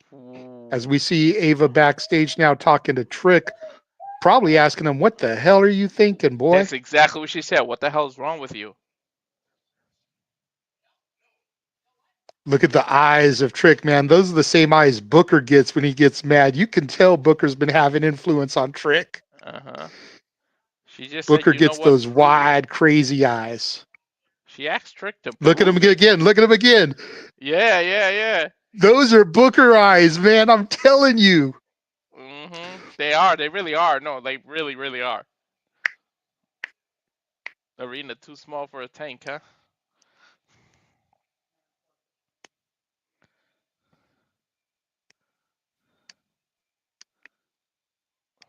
Does Shotzi like Saw an dolls? image of these three on Instagram earlier on Shotzi's Insta. They were all wearing shirts that said Chemical X.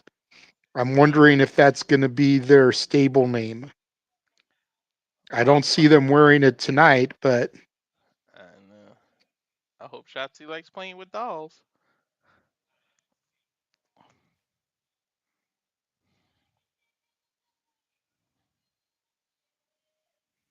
here comes the fatal influence.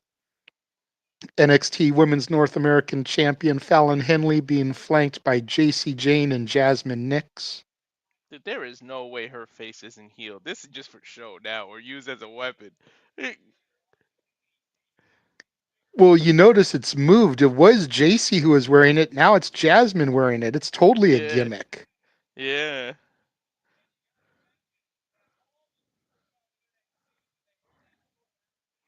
Mm. And I'm buffering.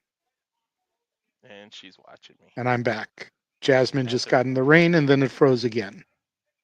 I have to remember she's watching me. She's watching me. She's And there's watching. JC.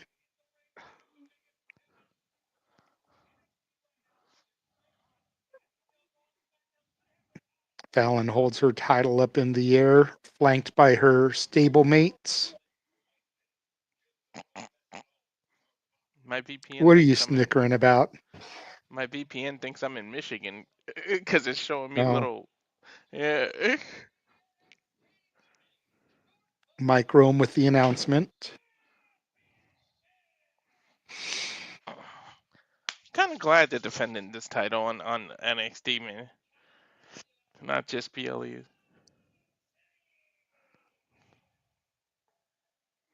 Well, it's still a new championship. It's barely a year old. We Mm-hmm. established our first champion at Battleground last year in May, so we've got to have frequent defenses trying to establish its lineage and make it a fighting championship, just like the regular North American title was. Mm-hmm. I just thought about something. The way Trick is snapping, Kalani's kind of doing that with a female. I wonder if these two like kind of feed off each other's energy or something. They're both kind of on a similar path right now. Don't know where they're at, and they're both snapping and not being themselves. It's fair. Bell rings. Here we go. Both women kind of jaw jacking here, center of the ring, face to face. Fallon getting a little aggressive here to Shotzi. Pie faces her. Shotzi with a single leg takedown, just mount some punches to start things off. I don't know about Fallon you, but comes in with the clothesline. Shotzi duds it. Hurricane Rana sends Fallon up and over. I suddenly want to hear some country music. I don't know about you. The Step up in Seguri from Shotzi. Springboard off the bottom rope. Tries to roll Fallon through. hell was that? Some innovative offense from the Blackheart there. Shotzi going for some offense, got tied up in the ropes, and Fallon just throws her back first on the mat. Fallon goes to spring off the top, but Shotzi able to connect with a forearm. Fallon set up on the top rope here. Shotzi climbing all the way up. Shotzi Blackheart with a top rope Frankensteiner. She kind of spiked her head. Fallon rolling in the middle of the ring. Yep. Now Shotzi going to the opposite corner, climbing up to the top rope. The Fatal Influence stablemates pulling Fallon out of the ring. Shotzi has ill intentions here. Crossbody takes down all three members of the stable. And Shotzi Perfect is too. fired up, boy. Mm-hmm. Here Shotzi has comes her own bet. Gigi. Gigi is Yes, not wearing the apple bottom jeans, but she does have boots with the fur. Fatal Influence doesn't have the number advantage they usually have because Shotzi has backup. Yep, and all four women just fought out to the back. It is now one-on-one here. Fallon goes for the chop block, rocking Shotzi after throwing her knee first into the ring post. We And know the Fallon has history of. assumed control of the match here now. We know Shotzi's history with knee issues. And we're going to restaurant quality picture-in-picture fuck television. Mm-hmm.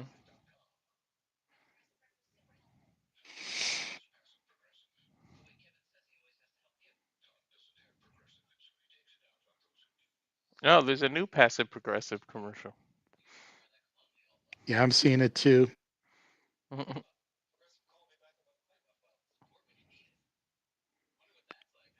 Shotzi getting her leg wrenched between the middle rope here by Fallon, trying to weaken that limb that already went going in that steel post. There's a Fallon has reason she. found the body part she's going to work and began dissecting it here. That's why she. There's a reason she has a knee brace on, and Fallon Henley's intelligent enough to go after it. Yep. Fallon Irish whips Shotzi into the corner and continues to put pressure onto that leg and knee. You can see Shotzi there trying to work it out, get the blood flowing. To no avail. Fallon drags her leg first and just begins trying to Charlie horse that leg, kicking her in her thigh. Fallon Henley's acting like a pit bull right now on that knee. Well, the former Tessa Price, again, no stranger to the ring. She's been wrestling for a while before coming to NXT. Mm-hmm. Not one to be taken lightly. She is wrenching. I'm surprised she hasn't done a figure four yet. Give her time. Shotzi trying to use her good leg to grab the neck of Fallon there, make her break the hold. Fallon back up to a vertical base. Canadian Maple Leaf has the half crab on Shotzi. Shotzi trying to reach for the rope, but appears to be too much pain. Body's at a bad angle to try to grab that rope too. She'd have to turn her body, which would just allow Fallon to put more pressure on that leg. The half crab. She is wrenching on that knee. Yep. Dude, my knee hurts. Oof. Shotzi finally got a little bit of control there, was able to flip Fallon off of her.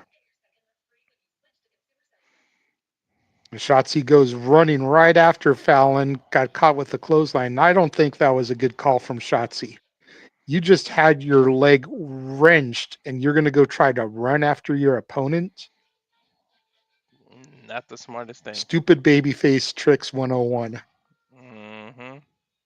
Both women center the ring, trading off forearm shots now. Now, this is what you want to do. Try to use that strength, but don't use your leg.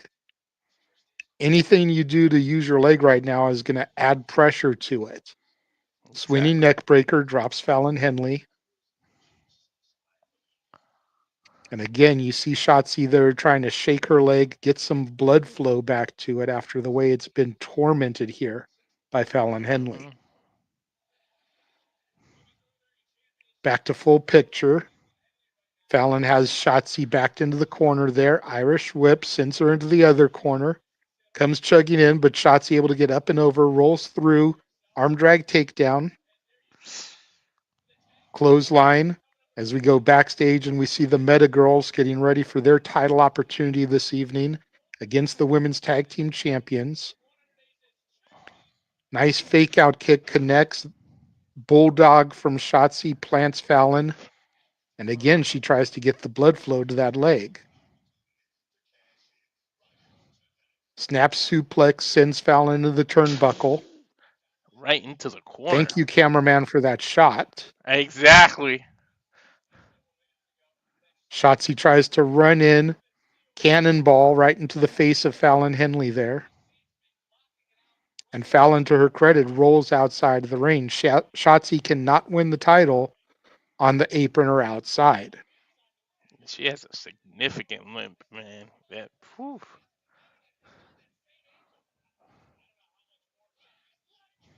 Fallon with a 619 using the ring post to rock Shotzi Blackheart.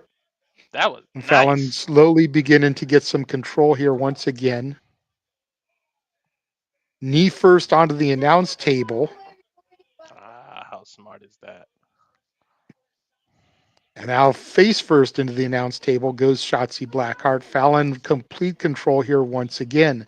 And there's the graphic at the bottom. It is official.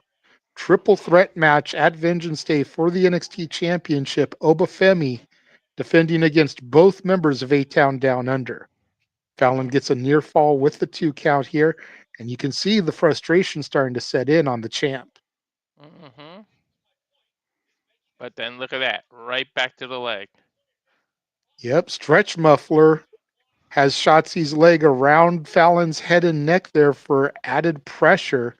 Shotzi rolls through, hooks the legs, gets a 2 count. And Fallon, as soon as she gets up, goes right back to that knee. Bounce off the rope, goes for a Faymaster. Shotzi able to counter. I was just gonna say, did she just try a famous her? Again with that fake out kick connecting.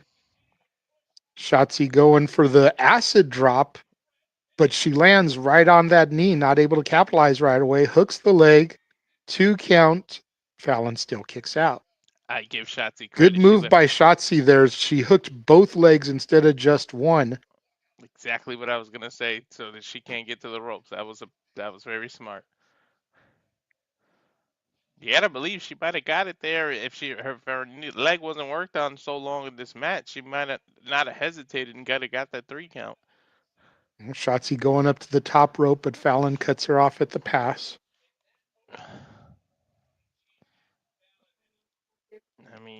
She spent the better of what, 15, 20, no, like 10 minutes getting her knee worked on? Something like that, yeah. Mm. Shotzi able to fight Fallon off. She's in the drop zone. Shotzi with a senton there. Hooks the leg, gets a 2. Fallon kicks out. I don't know how she kicked out of that. Give her credit for that. Take a look at it again here in the replay. She Almost got a all of coffin it. drop-esque maneuver. Fallon reverses, kick to the midsection of Shotzi, and you can see Fallon's ready to end this now. Fallon goes for a move. Shotzi reverses, gets a near fall. Nice rising knee strike by Shotzi there. And she looks like she's going to go for it again here, but Fallon able to have it scouted. Ties Shotzi up into the tree of woe, which again puts added pressure on that knee. Boot to the midsection, drops Shotzi. Fallon sets her up again. She's been doing this all on her own. Mind you, the rest of Fatal Influence is gone. Faymaster connects. 1, 2, 3. Fallon retains.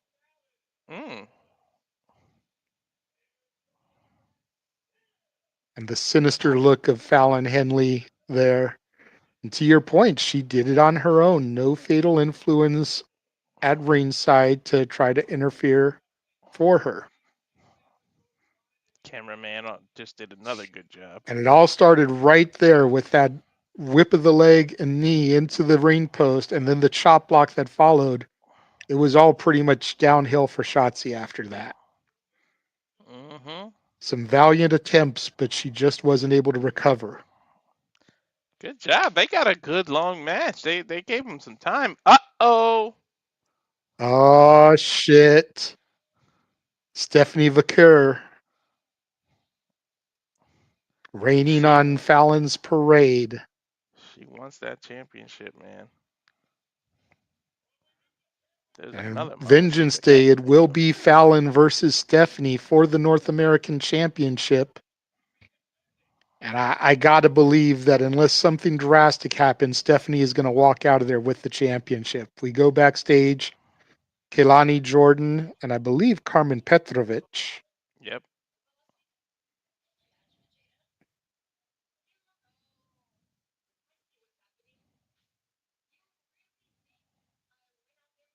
What's being said? Remember, I can't hear it. You really think I went out there for you? She thanked her for that match with Jada, but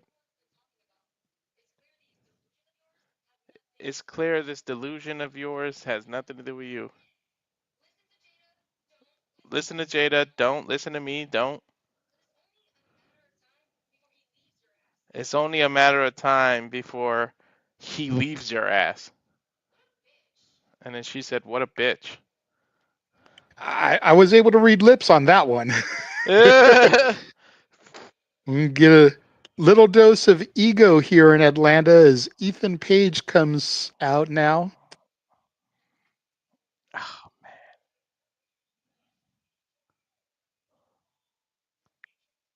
This wasn't advertised.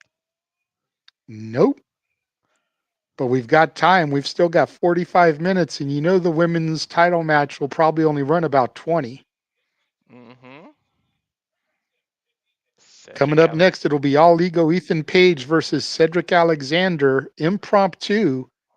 Don't miss out on that. While we wait, why don't we run the trailer one more time? Because seeing him on the screen, I need another Liaki. He's the bathroom break. Oh, that's a shame. Damn, what All Ego. That's a former champ. But this is everything you can get on the Simply Reliable Studios. And now for a taste of things to come.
Again, the Simply Reliable studio encompasses all professional wrestling and sports and combat sports and everything else.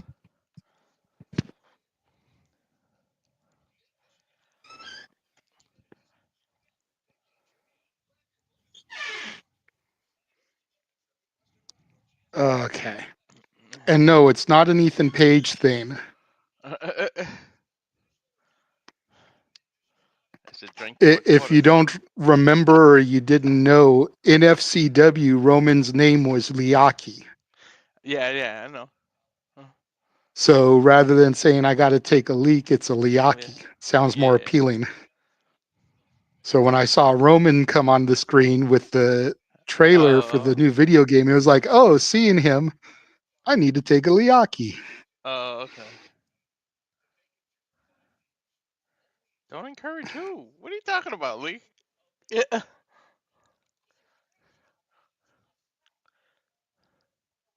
Oh, I think she's talking to you about me with the mama. I think she's telling you not to encourage me. I'm not trying to encourage nothing. I She don't want just him to get screamed, in I trouble. am.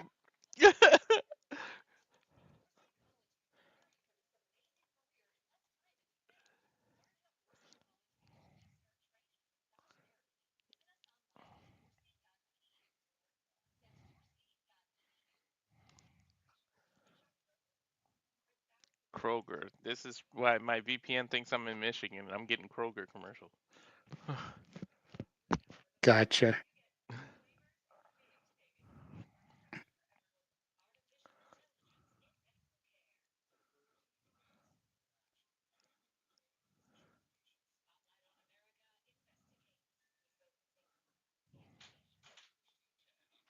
The hell was that?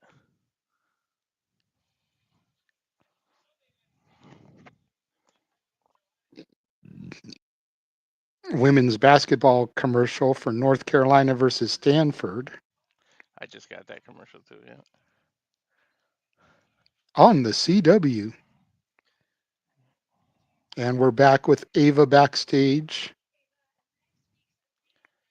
catching up with Sarah Schreiber. Oh, next week I main gotta event. say, mhm, Oba Femi versus Trick William versus Grayson Weller. What's up with these triple threat matches? don't know.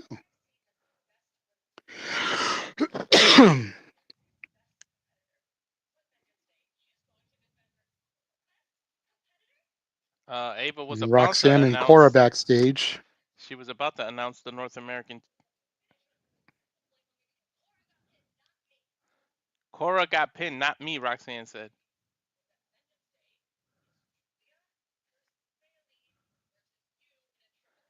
Bayley versus Roxanne versus Giulia, triple threat match for the women's championship. And Cora Jade got pissed off at what Roxanne just said because she said she got pinned, not me. I mean, she's right. Yeah, Oh, here we go. We got some celebrities in the house. You were asking for it. Killer Mike back. he was there yesterday. I like Killer Mike.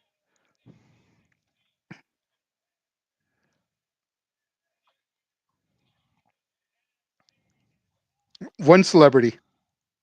That's Right? all we get for NXT. One.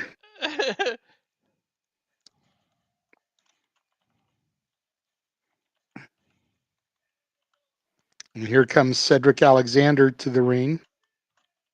The man I sometimes forget is even employed.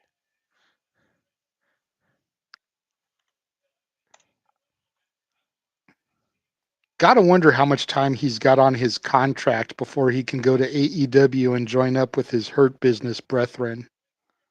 Right?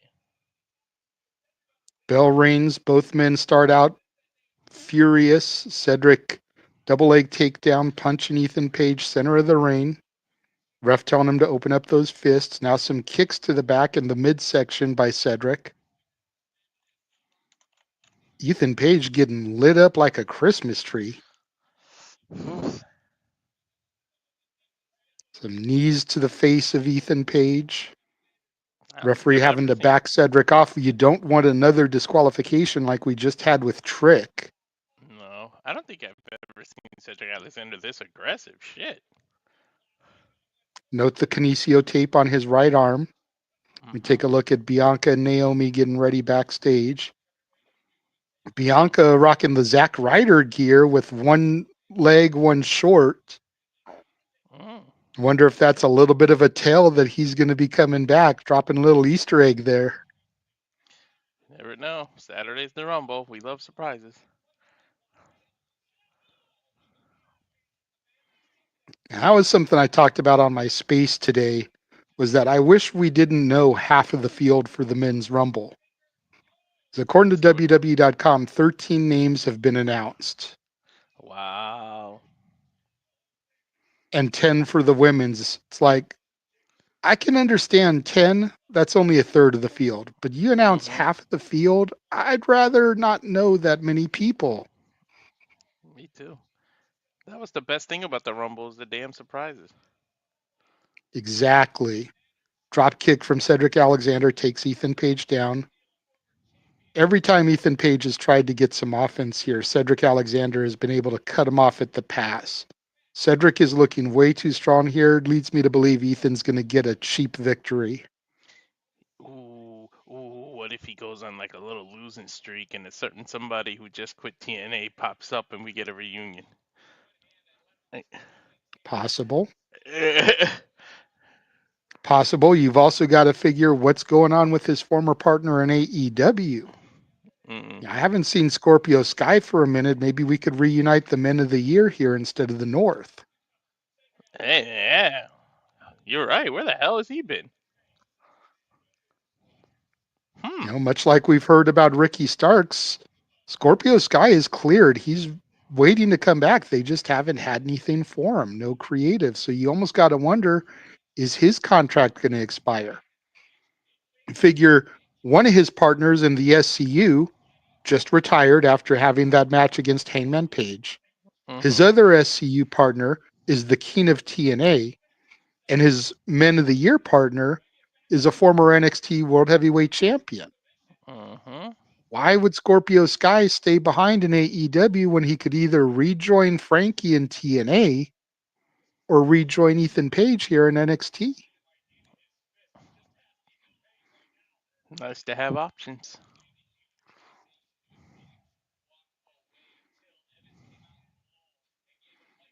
Ethan Page taking a boot to the throat there by Cedric, finally falls to the outside. Cedric rolls under the ropes to follow him.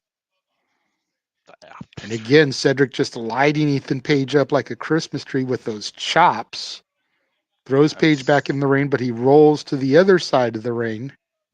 Cedric not having it. And Ethan Page answers with a drop of Cedric onto the ring apron there, the hardest part. the hell Setting is he his going? hand up on the steel stairs there, looking to do some serious damage. I think he was gonna go for that stomp that he did to. I think so too, but it looked like he was Yeah. trying to take his padding off so that it was more effective. And that's what Mm-hmm. ended up costing him in the long run. Cedric able to get out of it. Ethan shoves Alexander into the ring post on the outside of the ring. Big boot rocks Ethan Page in return. Arm rain sends his arm and his wrist straight into that ring post. Cedric Alexander is in a bad way here. Yep. I'm still shocked, like you said earlier, how much offense Cedric is actually getting. Going to restaurant quality picture in picture here. Fuck television. During the commercial, Ethan Page just continuing to work that wrist. Now fully exposed, it looks like, as Cedric Alexander. Throws him into the ring. Thank you, sir. Ethan Page starting to get in, but Cedric catches him with the boot, sends him back to the outside. Ethan Page back in now. Clothesline on the outside drops Ethan Page, both men outside the ring. Cedric is really holding that wrist though. But Ethan hasn't popped right up either. I mean, you got to figure a lot of damage has been done to Ethan Page. Referee starting his 10 count. To your point, Alexander holding the wrist, but Ethan has barely moved on the outside. Mm-hmm. Both men back in the ring now.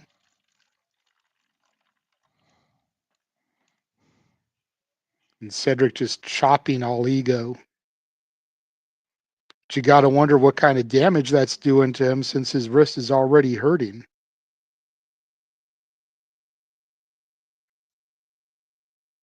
I'm having some buffer issues, so you may want to take over for a second.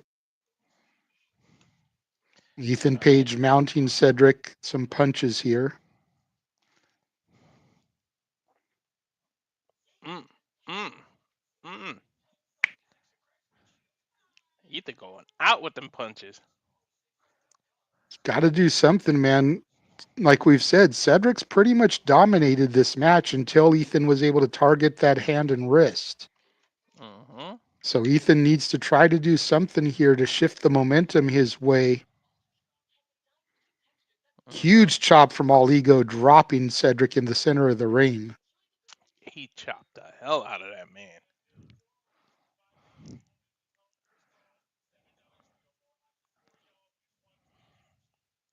Irish whip catches him with a big boot, goes for the pinfall. Gets a 2 count. Cedric kicks out. Goes for another pinfall. Cedric again kicks out at 2. You can see the frustration written on Ethan Page's face now. Hell yeah. And again, a lot of people always ask, well, why do you go for the multiple pinfall attempts in a row when you know you're not going to get them after they kicked out the first time? It's energy exertion. Mm-hmm. The opponent has to waste energy to continue to kick out. You're exerting no energy laying on top of them, but they have to keep trying to throw your 250-pound plus frame off of them. That just exerts more and more energy. And when you're already hurting, that you don't want to do that. You know, you don't want to have to exert that much energy repeatedly.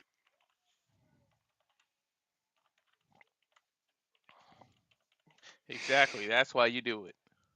Especially if you hook the leg each time. Yep. We're back full screen. Ethan Page again working that arm on the steel ropes there, adding more insult to injury. At what point is the referee going to step in here and call the match? You got to wonder that too, with the way that Cedric Alexander's hand and wrist has been worked over. Yeah, exactly. And again,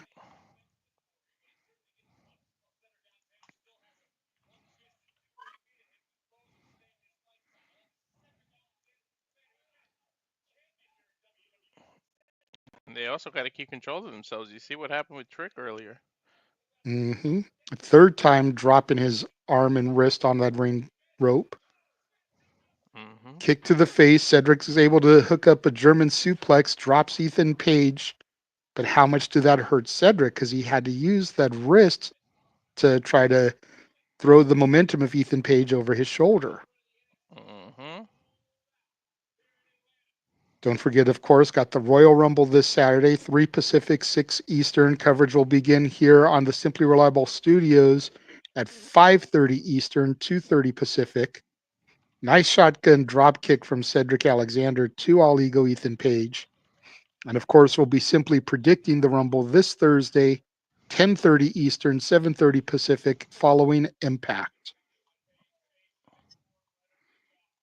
Nice Yeah, forearm shot from Ethan Page, rocking Cedric Alexander. Cedric catches him, turns it into a Michinoku driver, gets a 2 count. Ethan Page kicks out. I want to hit the fast forward button to Saturday so bad. Right? But I mean, we've got some good stuff here coming up. Tomorrow's Dynamite looks promising with some of the matches. Mm-hmm. You know, I'm not her biggest fan, but Mercedes versus Yuka Sakazaki should be good. Mm-hmm. TNA Thursday with Impact. We've got Cora Jade in action. We've got Ace Austin and Wes Lee furthering the NXT shit. Alexander has Ethan Page locked in a submission here. Will All Ego get the better of his ego and tap out? And then Friday, of course, we've got the Rumble kickoff that's going to be live at, I believe, 5 Eastern, 2 Pacific, or 2 Mm-hmm. Eastern, 11 Pacific. I forget which. I know 2 o'clock is part of it, though. I Okay. just don't remember if that's the Pacific time or the Eastern time. And then, of course, SmackDown that evening. So lots of good stuff coming up here the next few days to just completely fast forward through the week, That's true. Damn, these kicks. right? Just when you think one has the upper hand, the other comes back.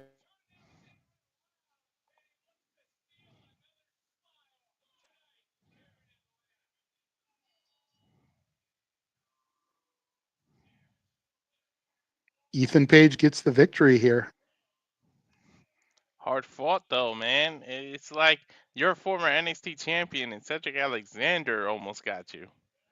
right? I don't know if that says more about him or more about you. Well, Ethan Page has been trying to take himself to the next level here, so something told me he was probably going to get this victory. He just hmm rips the turnbuckle pad off the bottom turnbuckle there. Oh! Javon Evans is back, sprinting over the top rope, dishing it out to All Ego. Is his jaw still Javon's wired barely shut? been seen since Ethan.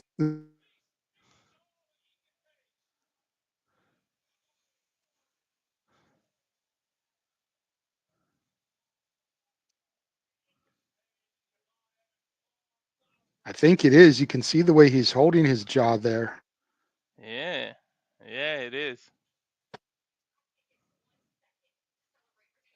I can get 1 second celebrating my title.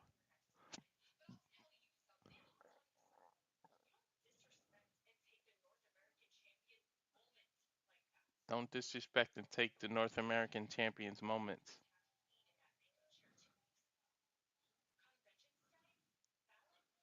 Convention Day, Fallon gonna show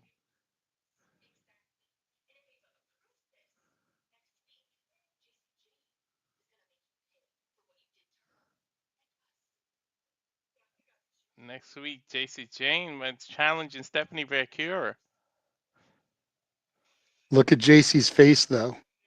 because it wasn't her idea. She didn't really want to do it. She was like, "What? What do you mean?" Well, next week in tag team action, it'll be Obafemi and Trick Williams taking on A-Town Down Under. Oh, they changed it to a tag match. Okay. Ooh, why would he get along with Oba Femi? That's gonna be explosion. We've also got a Vengeance Day Summit. Giulia, Bayley, and Roxanne Perez. Kilani Jordan versus Carmen Petrovich in action.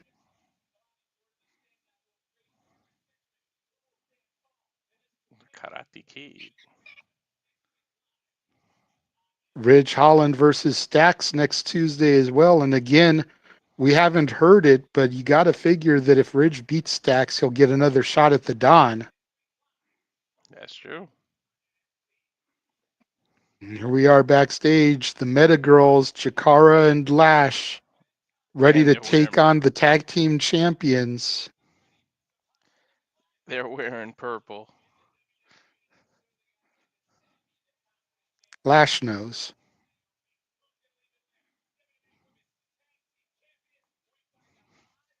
And we're on full commercial. Fuck television. hmm Solid show so far, man. Solid show. I'm liking what I'm seeing. Yeah. We're getting a promo for the Royal Rumble. Now, if Kevin Owens wins, does he keep the Winged Eagle, or is he just gonna bring he becomes undisputed champion? Is it his choice? It's a good question. Yeah.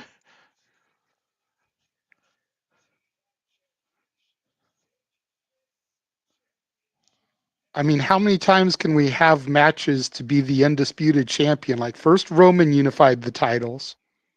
Now we've got a world heavyweight championship again, so it's not undisputed, despite the fact that they call it undisputed. Now Mhm. KO's got a title, Cody's got a title. So we're having a ladder match for the undisputed title. It's like, wait a minute. there's obviously a dispute because Gunther is the world champion. Like, who's the true world champion? Right? Just go back to calling it the WWE Championship now because you can't call it undisputed if there's another world champion. I know. They still got to figure out this trade window. I like your idea. Trade window, you put a deadline on it, and then the draft is from NXT up, not anybody else, not Raw to SmackDown. You treat it like football does. Well, apparently the trade deadline ends at the Rumble, so Hmm. because we found out last night that Zelina Vega has been moved via the transfer portal, but she was still able to be there with the LWO on Raw. And they said that it would go into effect on the Raw after the Rumble. So Hmm. I wonder what they do with Vega. Does her husband come back amid all those rumors? Does she go back to being Andrade's manager? you know, I think it's a perfect way to bring Charlotte back. Hmm.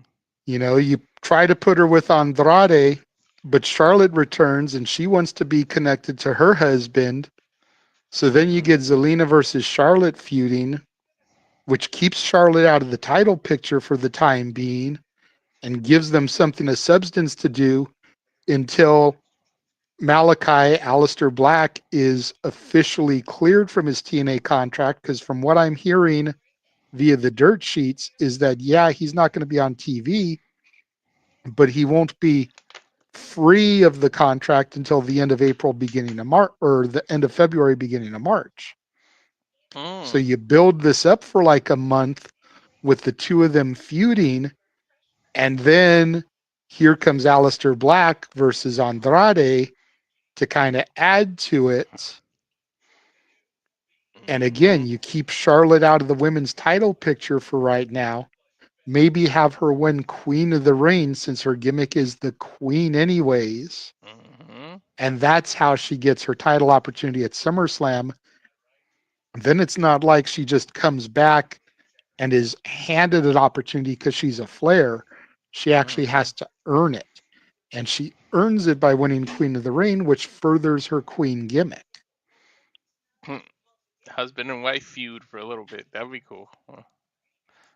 I mean, we haven't really had one of those for a while. It's like I would prefer to see Seth and Becky versus Hmm. Andrade and Charlotte, Hmm. but I'll settle for Andrade and Zelina versus Charlotte and, or Zelina and Alistair versus Charlotte and Andrade. I think the last one was Seth and Becky against Miz and Maurice. Miz and Maurice. Uh, But like you're getting so many relationships in the company right now, like we could actually hmm. do almost a mixed tag division because you got Candice and Gargano, you got Hmm. Trick and Lash, Hmm. you've got Tez and Bianca, Seth and Becky, Hmm. Zelina and Alistair, Charlotte and Andrade. You could bring back Maurice, do Miz and Maurice. Hmm.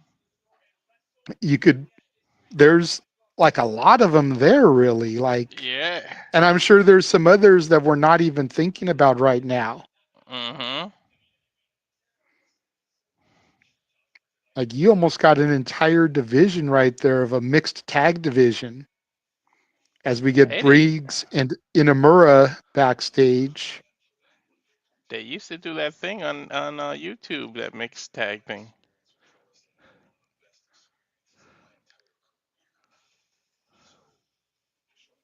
Briggs giving Inamura a vest. Is this a progressive commercial? No, this is a segment there being Uh, sponsored by Progressive. Said I want to welcome you into my home. That means a lot to me. They were a tag team, right? They are now. They were rivals in Pro Wrestling Noah Uh, when Briggs went to go compete for that tournament. It's their version of like the G1, but they formed a bond over there, and now Inamura is over here on an excursion. Looks like we're trying to set up Briggs and Inamura to challenge for the NXT tag titles. He just promised them that they're gonna get those belts. I wouldn't mind seeing them dethrone Fraxium. Mm. Now we get our Vengeance Day rundown. Again, it'll be a triple threat for the NXT Women's Championship. Roxanne Perez versus Bayley versus Giulia.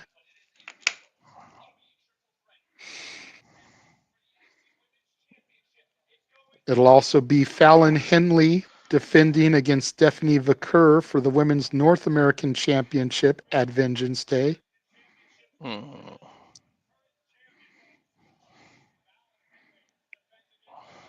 It'll They also be a possibly. triple threat for the Men's NXT Championship, as it'll be Grayson Waller versus Austin Theory versus Obafemi. I don't know how that's gonna work with those two. Didn't you just sit here saying you didn't want any more multi-man championship matches? Now we get two of them on the card. Like, what the hell? Right? I swear they did that just to screw you over. Right? Here we go. Coming to the ring right now, the challengers for the WWE Women's Tag Team Championships. Every time I The see their Meta Girls. every time I see their entrance, I feel like the Power Rangers are about to go back towards Zordon. Like they're gonna go. Like you remember when they got that little color and then they disappeared Yes. when they teleported? There just wasn't a Purple Ranger, though. Yeah. There was a Green Ranger, but not a purple. But see, all these matches these girls are getting in the push, like, I don't want him back on TV, but where is Noam Dar been? He has Hmm. been MIA for a minute. Like, why doesn't he come back and help these girls get the victory? Help his girls get the title? I don't know. I'm tired of them being named the Meta Girls. They need to come up with a better name. Well, do you feel the glow, Walter? Because here comes one half of the WWE Women's Tag Team Champions, the imitator, the faker, Naomi. Wouldn't it be ironic if she ends up going heel and everything after Jade just went face? We always wanted her in the bloodline. It's like, God damn it, why you guys always on the opposite side of the spectrum? Hmm. And here comes the roughest, the toughest, the strongest, the baddest, Bianca Belair. Bianca started So, from so there, what's their team? The glowest? I guessed.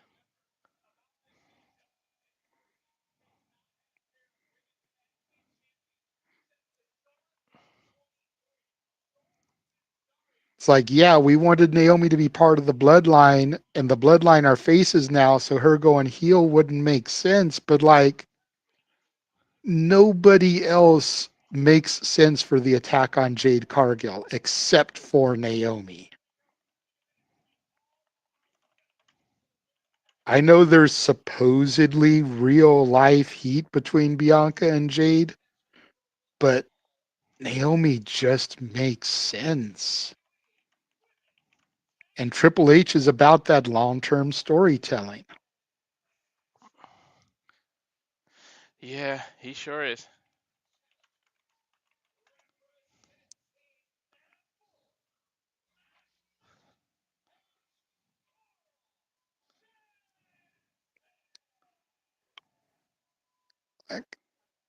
I'm so torn with this matchup because there's a part of me that wants to see the Meta Girls take the straps, and there's another part of me that wants to see Bianca retain. Exactly. I'm a It's little like, torn but too. if we're gonna get to the feud though with Jade and whoever, they've got to lose the straps though. I just don't want them to lose them to Liv and Raquel. I'd rather them lose them to these girls. They deserve it. Yeah, And I never thought I'd say that about Metaphor, but these girls freaking deserve it. exactly. Especially Lash. Like, Lash has done so much to bring these girls up. Yep. Naomi and Jakara starting off in the ring. Jakara with a leg scissors on Naomi. Naomi kicks up. Side headlock from Jakara. Takes Naomi over. Another leg scissors from Naomi to Jakara. Jakara kicks up this time. And we have a little bit of a standoff here, center of the ring. Mm. Naomi with an arm wrench, trying to get the dominant position. Jakara reaching for the ropes for a break, can't get it. Finally gets the other one, flips over, takes dominant control herself. Jakara showing that she is technically sound in the ring and shouldn't be taken lightly from Naomi. Right. Naomi with a reversal, uses her legs to drop Jakara down with the splits, then gives a double boot, gets a near fall, but Jakara back to the dominant position. That was a cool move how she did that split. Yep. Little booty shimmy to the face of Naomi before taking her over, gets a 2 count. Naomi with a pinfall gets a 1.5. Jakara kicks out. Mm-hmm. Nice step up kick through from Naomi, dropping Jakara to the ring. And now Naomi trying to dominate. Arm wrench gets the tag to her partner, and comes the EST. Double team side rush and leg sweep drops Jakara Jackson. Double team elbow drop from the Glow Est. Bianca with the pinfall gets a 2.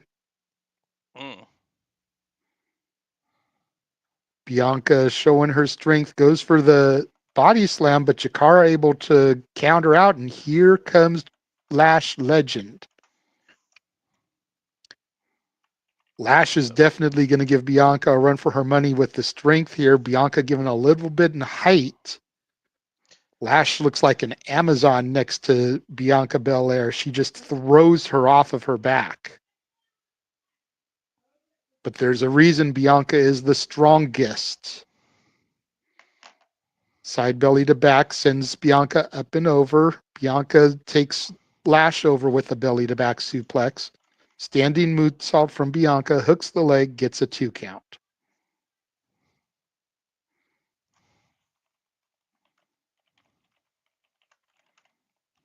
Bianca goes for the Irish whip, but Lash able to reverse it. Sends Bianca into the corner. Bianca telling Lash to kiss her butt. Moonsault lands back on her feet. Bianca charges in, goes for the head scissors takedown, but Lash able to counter her. That's a lot of woman. Lash Yep. Legend. Whew.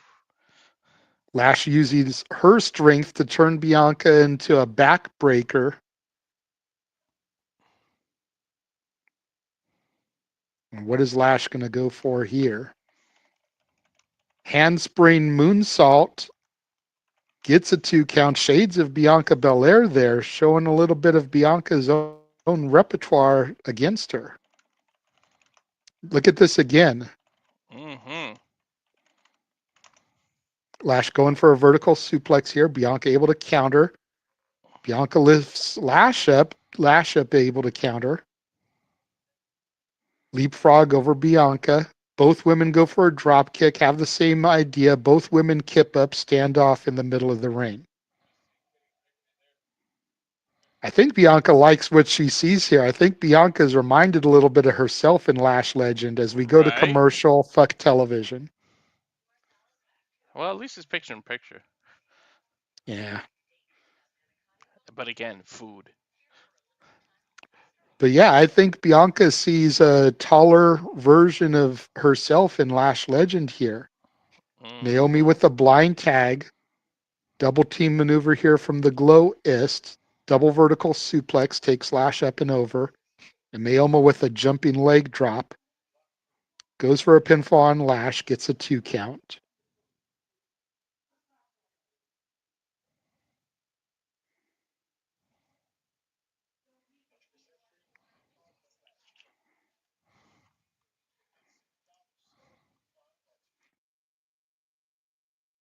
Naomi with some kicks to the chest there of Lash, now going to the thighs, trying to Charlie horse her up. Naomi goes for an Irish whip, but Lash able to counter with her strength, sends Naomi into the ropes, goes for the clothesline, but Naomi goes for the slide underneath, catches her with a double back kick there. Naomi flexibility Naomi, helping her because she could kick. yep. Naomi off the ropes. Lash catches her, drops her face first into the turnbuckle, and Lash able to provoke Bianca in the ring. Referee trying to get Bianca out, allowing Jakara to work on Naomi in the opposite corner. Mm. Great heel work there by the Meta Girls, and Lash gets the tag into Jakara Jackson. Are they really heels though? I like them, man. I mean, we're supposed to boo them, but I mean, I think they've kind of gotten over as baby faces, but it's definitely a heel tactic they just did. So Jakara drops some knees in the face of Naomi, hooks the leg, gets a 2 count. oh, by the way, for that Rumble thing, Safet said that the kickoff is 5 p.m. Eastern, 2 p.m. Pacific. So it is 2 Pacific for Okay. you. Yeah.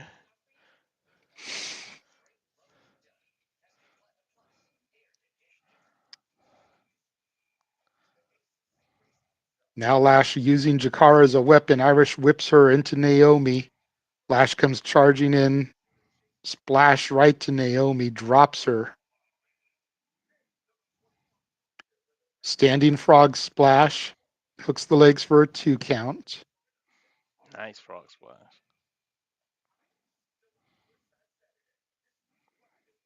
These damn commercials, come on.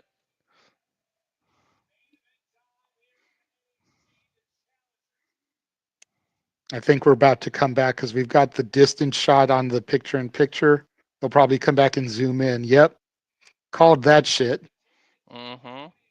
Back with our main event match here for the WWE Women's Tag Team Championships. Bianca Belair and Naomi defending against the Meta Girls, Lash Legend and Jakara Jackson.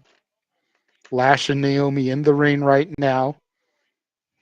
Lash with the dominant control, but Naomi getting some punches to the midsection of Lash here. Trying to get her off, but Lash just pulls her in and a single clothesline drops Naomi in the center of the ring. Lash throws Naomi into the middle turnbuckle, backs up a little bit, big splash into Naomi. Mm. Naomi, oh, what do we got here in the picture? We got Cora backstage. Looks like she's pissed going up to Ava.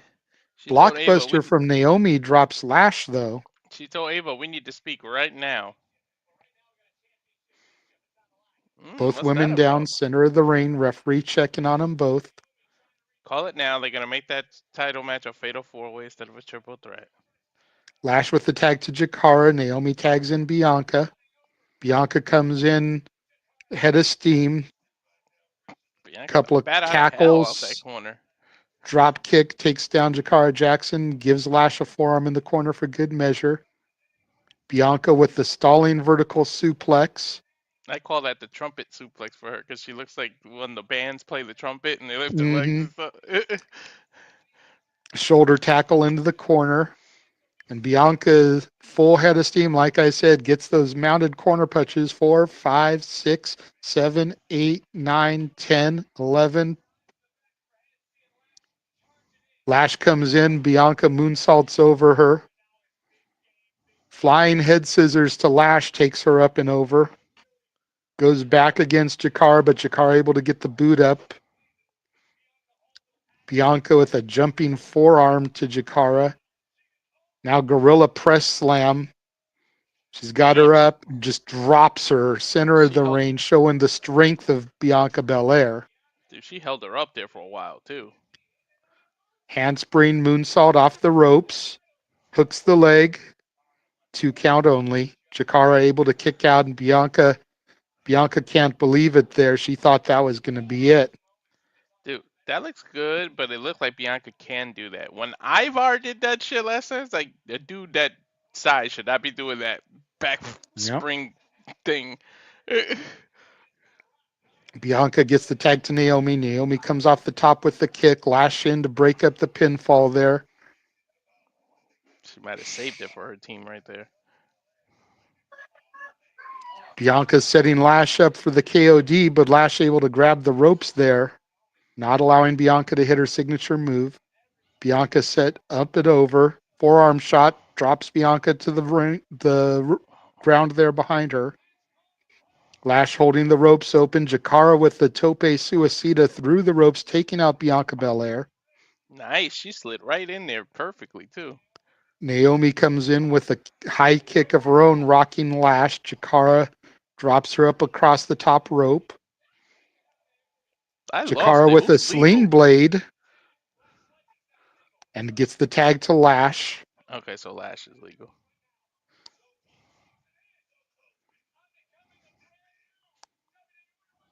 Lash has Naomi set up. A wheelbarrow RKO, wheelbarrow cutter, hooks the legs, gets a 2 count before Bianca comes in for the save. Oh, I thought they had it. They got me on that false finish. They got me. All 4 women here showing up and showing out. Bianca with the spear to Jakara. Lash hoists Bianca up. Nice takedown slam. Lash trying to get Jakara hyped here. Lash sets Naomi up. Goes for a power bomb, but Naomi able to counter it into an X Factor. All 4 women down center of the ring here. Is it an N factor for her? No, I'm kidding. Fair enough, fair enough.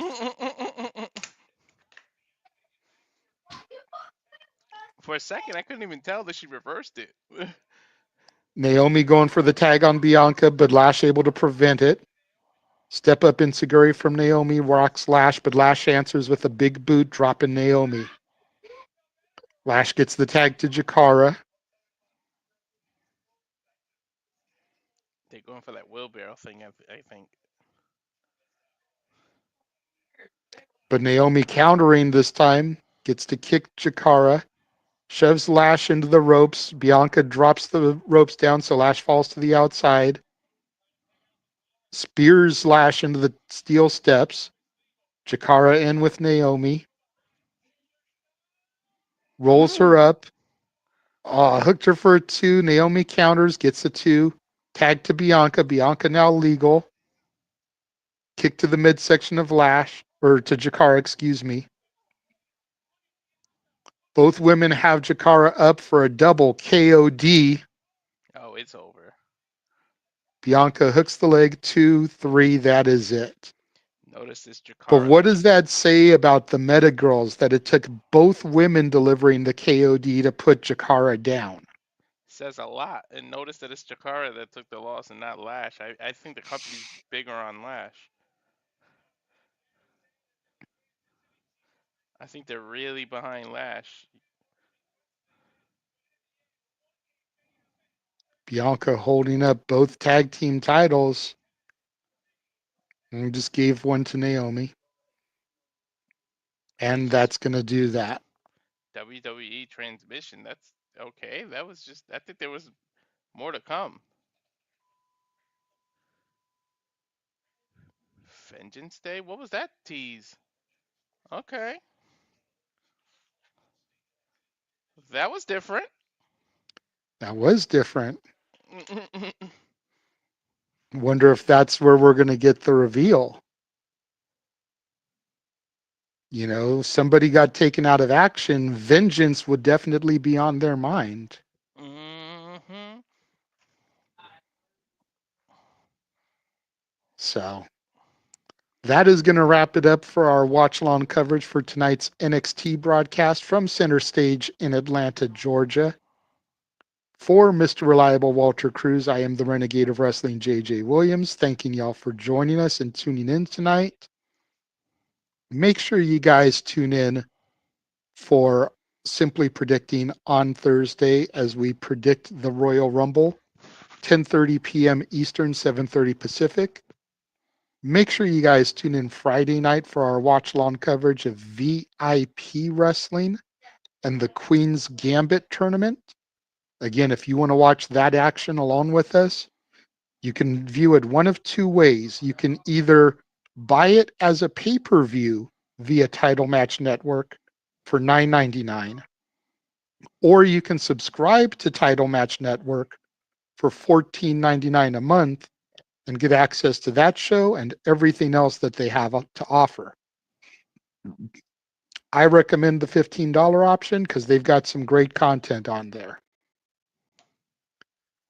And then Saturday will be our coverage of the Royal Rumble. 5:30 Eastern, 2:30 Pacific for that. I don't know. Depending on how we're feeling that day, we may go at 5 p.m. Eastern, 2 Pacific, just because even though there's 4 matches, there's so much to get into for the Rumble with statistics and what ifs.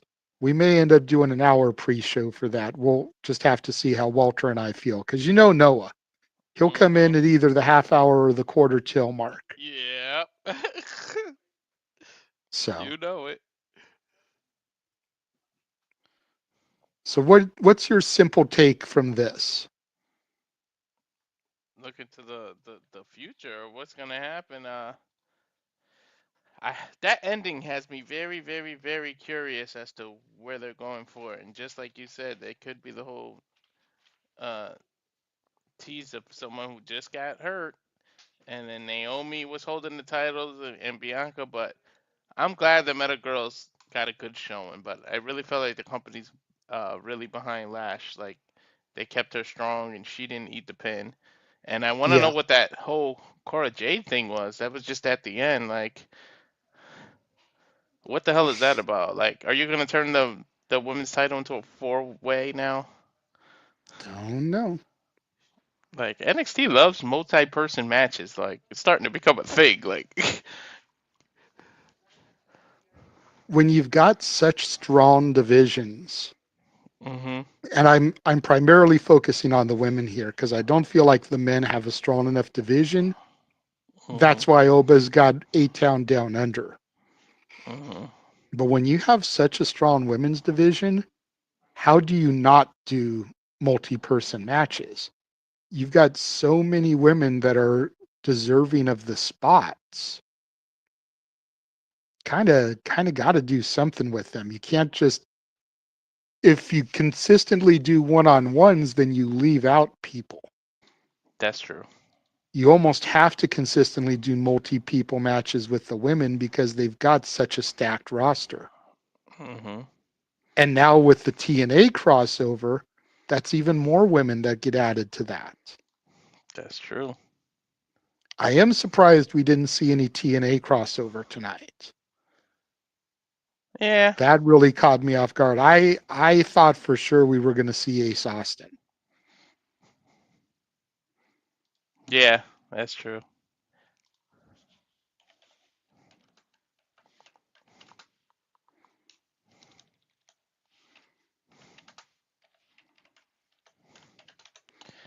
That would have made sense to bring Ace Austin in there.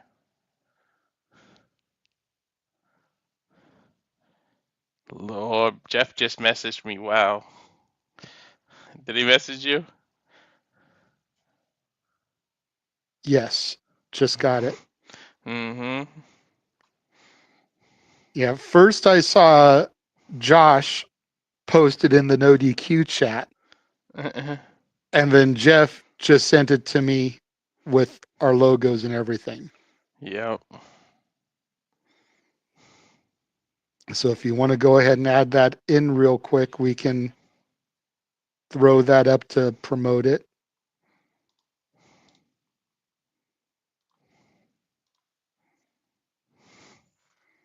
And there you go. Clash in Paris, Sunday, August 31st. So that'll be after SummerSlam. It looks like we get 2 August pay-per-views, PLEs this year.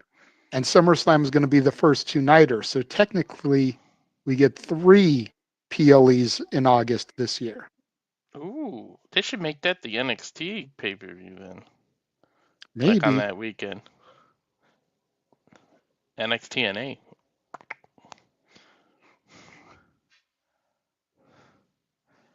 Who knows what they're going to do with that relationship? That's awesome. The hits keep on coming, huh? Mm-hmm. But yeah, NXT's on fire right now. The whole industry is on fire. If TK can just get his shit together, it'll be all even across the board. Yeah. Something we talked about today. It's just a good time in general to be a wrestling fan. Definitely. So that's going to wrap it up then. Again, we'll see you guys on Thursday for Simply Predicting. Walter, are you going to be there for that? Yeah. All right, so you'll definitely see us and the Simple Man on Thursday night. Who else will be joining us? Don't know. Will we get Los Dominguez? Will my daughter pop in? We don't know. So you'll just have to tune in 10:30 p.m. Eastern, Thursday, 7:30 Pacific, following TNA's broadcast of Impact. And we predict the Rumble. And then again, you've got our coverage of VIP Wrestling on Friday. You've got our watch long coverage for the Rumble Saturday. So lots of stuff coming up this weekend. Make sure you subscribe to this man if you haven't already. He only needs like 8 subscribers now to get to that 100 mark. Help him out so we can get him there in time for the Rumble. Definitely. But again, thanks to everybody who's watching. Subscribe to all of us, because we couldn't do this without you guys. We need your help, but definitely. Yep. So once again, from Mr. Reliable Walter Cruz, I am the Renegade of Wrestling, JJ Williams. Thank you for having tuned in for our NXT broadcast. We'll see you guys on Thursday.